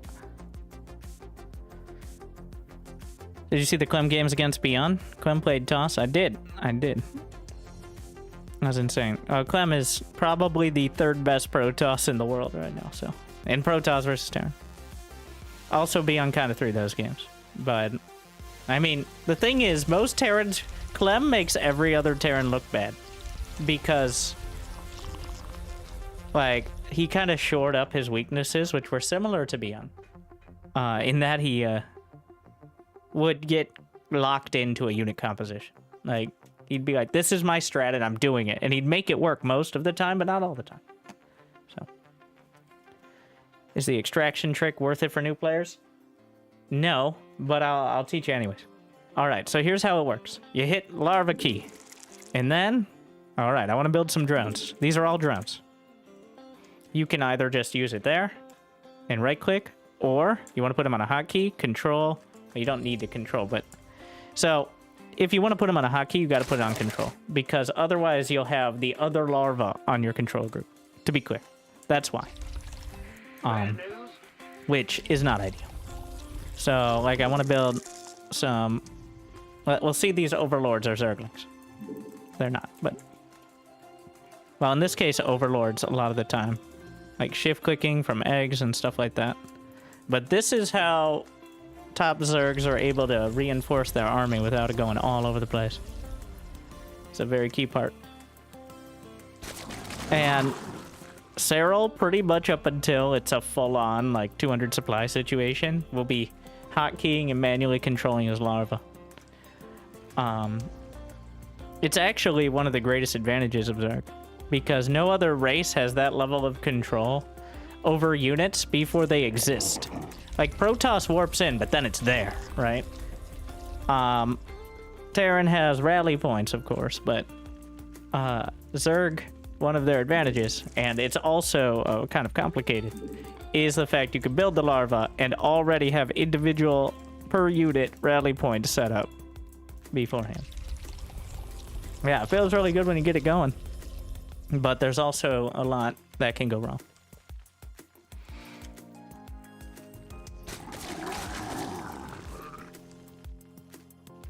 And, okay, so the extractor trick is when, in order to get more supply early, usually very early, you pop your drone into an extractor. And now you have one less supply. Say 14, now you're 13. Build a drone. Now you're at 15 over 14. This is the source of the new 15-15 sort of strat. And that does allow you to get another unit more quickly. Of course, if you mess it up, you do lose the 6 minerals in building. You lose whatever mining time. So ideally, you do it as quick to whenever you're able to build as possible. The benefit of this is larva. most of the time. More than actually having a unit quicker its larva for these early game builds. Because what happens if you go for a very early hatch, you don't do it, you're sitting there with 3 larvae, which is a waste, especially before you get queens. Because the Zergs can't go over 3 larvae. So if you have 3 larvae, use it or lose it. So the idea is to minimize the amount of larva downtime. It's just like a barrack sitting there idle. And so here's one of the skills that I think is most important is I want to put drones in gas, but I have so many drones. I have too many drones. Like this is 7 drones, too many in gas. I had to run away from a widow mine or a liberator, whatever. All right. So on this case, we're going to use, I can't use idle worker key in this mode, but all right, we're going back. Right click, shift, 1, 2, 3, 1, 2, 3. Like the best players are just really good at boxing 3. Like sometimes you'll see they don't even do that. That's because they box the exact perfect amount first try. But most of the time, most players will be doing that. How do you select only Zerglings and not all larvae when you select hatches for production? So, I'm going to make some... These are going to be drones, but let's pretend they're Zerglings. Alright, I just made a bunch of Zerglings. Control-click those eggs. Those eggs are all Zerglings. It technically is control-clicking all the eggs in production, but before you use any other eggs, then you want to hotkey those in. So, like, you build the drone, you build the Zerglings, hotkey, and then those are no longer the eggs in production. Now you build another round. So after that, you reselect the hatcheries. Look what happens. So I've got all these drones. But you reselect the hatcheries, and you no longer have that in your selection. So the next one you do is just like a fresh page of larvae.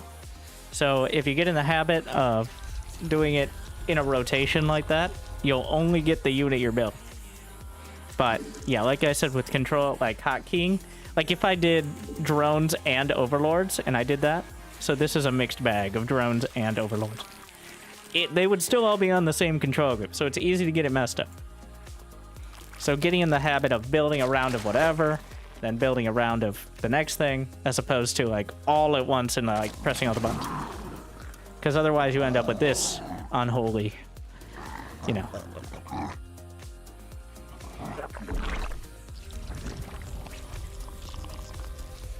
You're trying to climb and low on what's the best defense? You have early game defense with good scouting. You don't need good scouting. You need basic scouting. 80% of early aggression can be figured out. And early is maybe... So, some of it comes with experience. I think a lot of players see an attack and they assume it's a cheese or an early attack because they have no sense of time. Might be 7 minutes in the game, which is like, for pro players, 150 supply. There's that. And 2, you go in, which production facilities do they have? Do they have more than one basic one? Or if they're Zerg, do they have a spawning pool done? Or almost done? So if you scout at around 1 minute, then you'll be there around 1:30. Spawning pool should be half done. Barracks should be most of the way done. Gateway should be finishing up relatively quick. If they have more than one gate or barracks, well... that's already a tell. If they have 2 gas geysers, that's a tell. If they have a forge, for example, or a spawning pool done, that's a tell. But, so those are the basics. In which case, you might need static defense, you might need to defend, you might need to build more units early, or maybe you just need to be aware that your units need to be at the front instead of lazing around. Like, for example, with Zerg, if you know it's going to be Marines, you don't want your queens sitting all over the place. You want them sitting at the natural, ready to defend.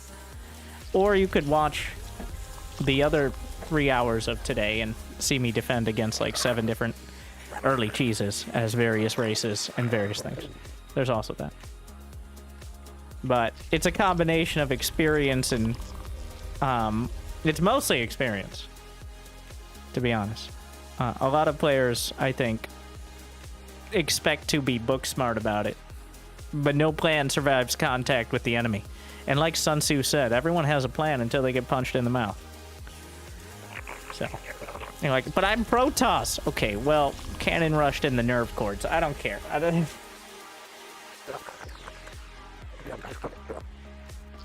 This game is more than 2/3 real time and less than 1/3 strategy. And only when you get to like Cyril versus Clem. Even then, honestly, maybe even less strategy. What's your favorite race? Random.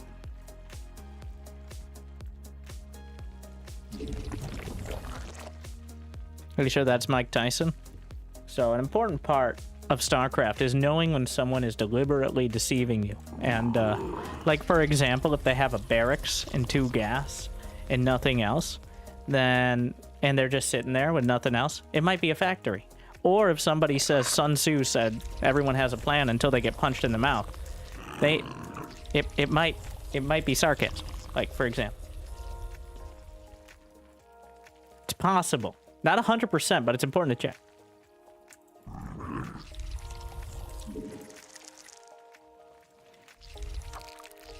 Mike Tyson. We got one on YouTube, too, so. You're not alone.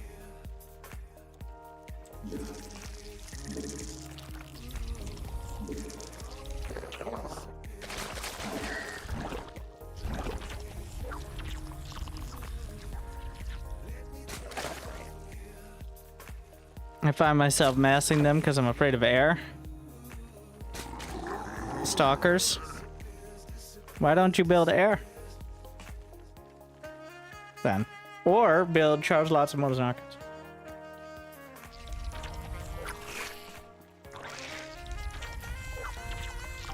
I know, it sounds crazy, but like, have you tried also build, like, there's a fine line between just turtling and building a death ball every game, which honestly, while I don't necessarily like it, I don't think that's a bad way to learn.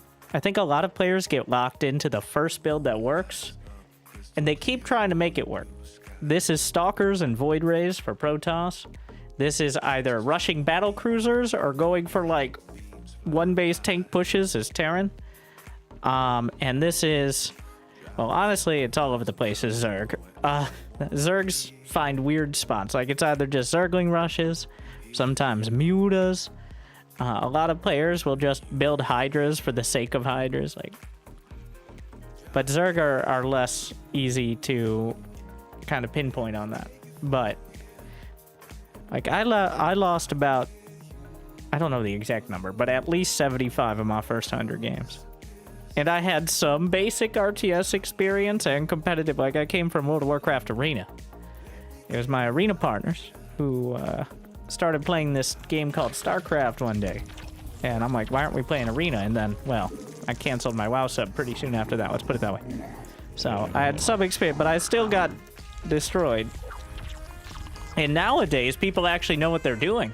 So...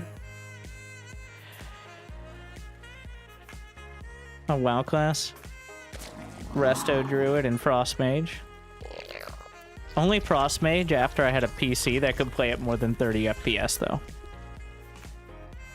Which was pretty late. Those were rough times. WoW ran on with... It crawled on Pentium 4.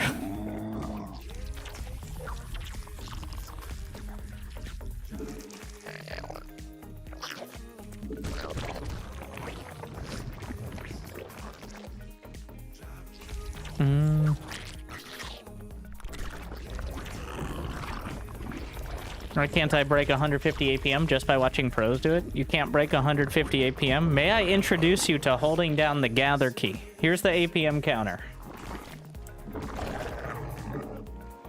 Look at me! I am the Alpha Star now. Impress your friends!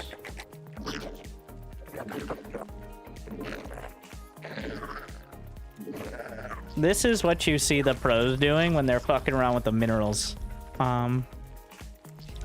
So I saw there's a couple pros who, Raynor has been a main offender of that, who do that with a bunch of their like their workers for the first 2-3 minutes and end up with 1,000 APM at the end of the game. Which is hilarious. I mean, they're legitimately very fast, but for like the first couple minutes they're holding that down.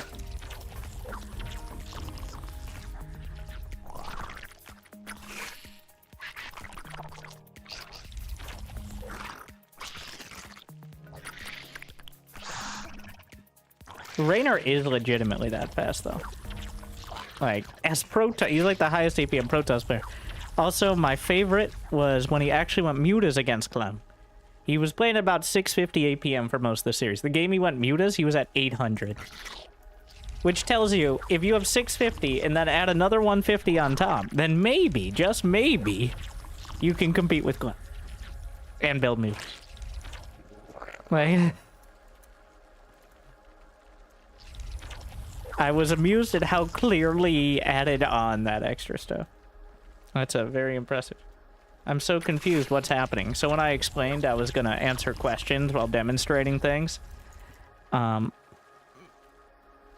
the start, well, I've been here for several minutes and people have troubles with it. I guess it's been 14 minutes. I thought this would be better than just sitting there in the menu screen. It looks like something's happening, keeping your eyes busy so you don't tune out. Like and subscribe.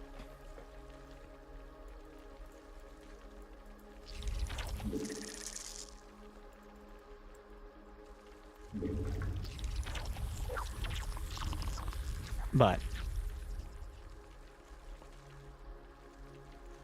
what are any of us doing here? I'm debating. I think instead of going like,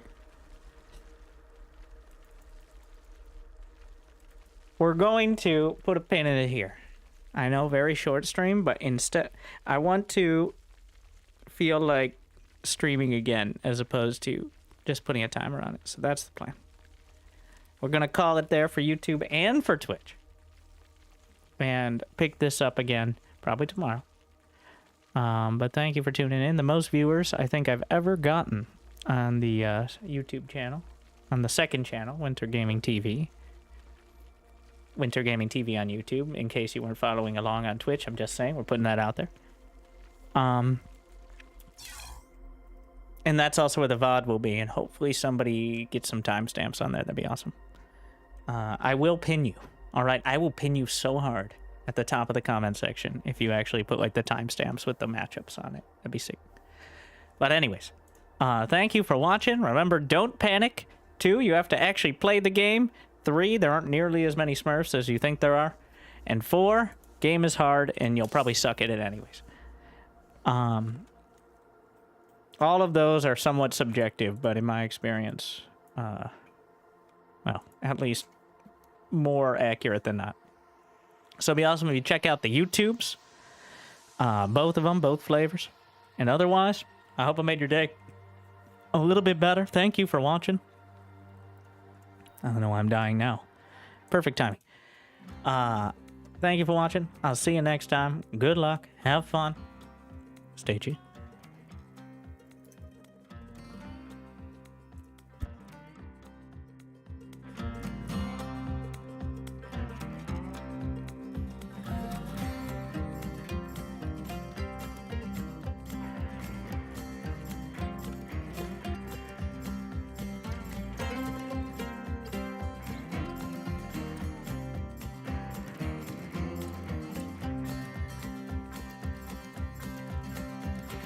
I want to address this. So many Meta Leaguers have been Masters 1v1. That's because of a rampant bug where players are put in Masters when they're literally bronze because of fucking spaghetti code that's been around for 5 years. So there are players who have been Masters 3-4 times that may have that on their profile that are actually like silver.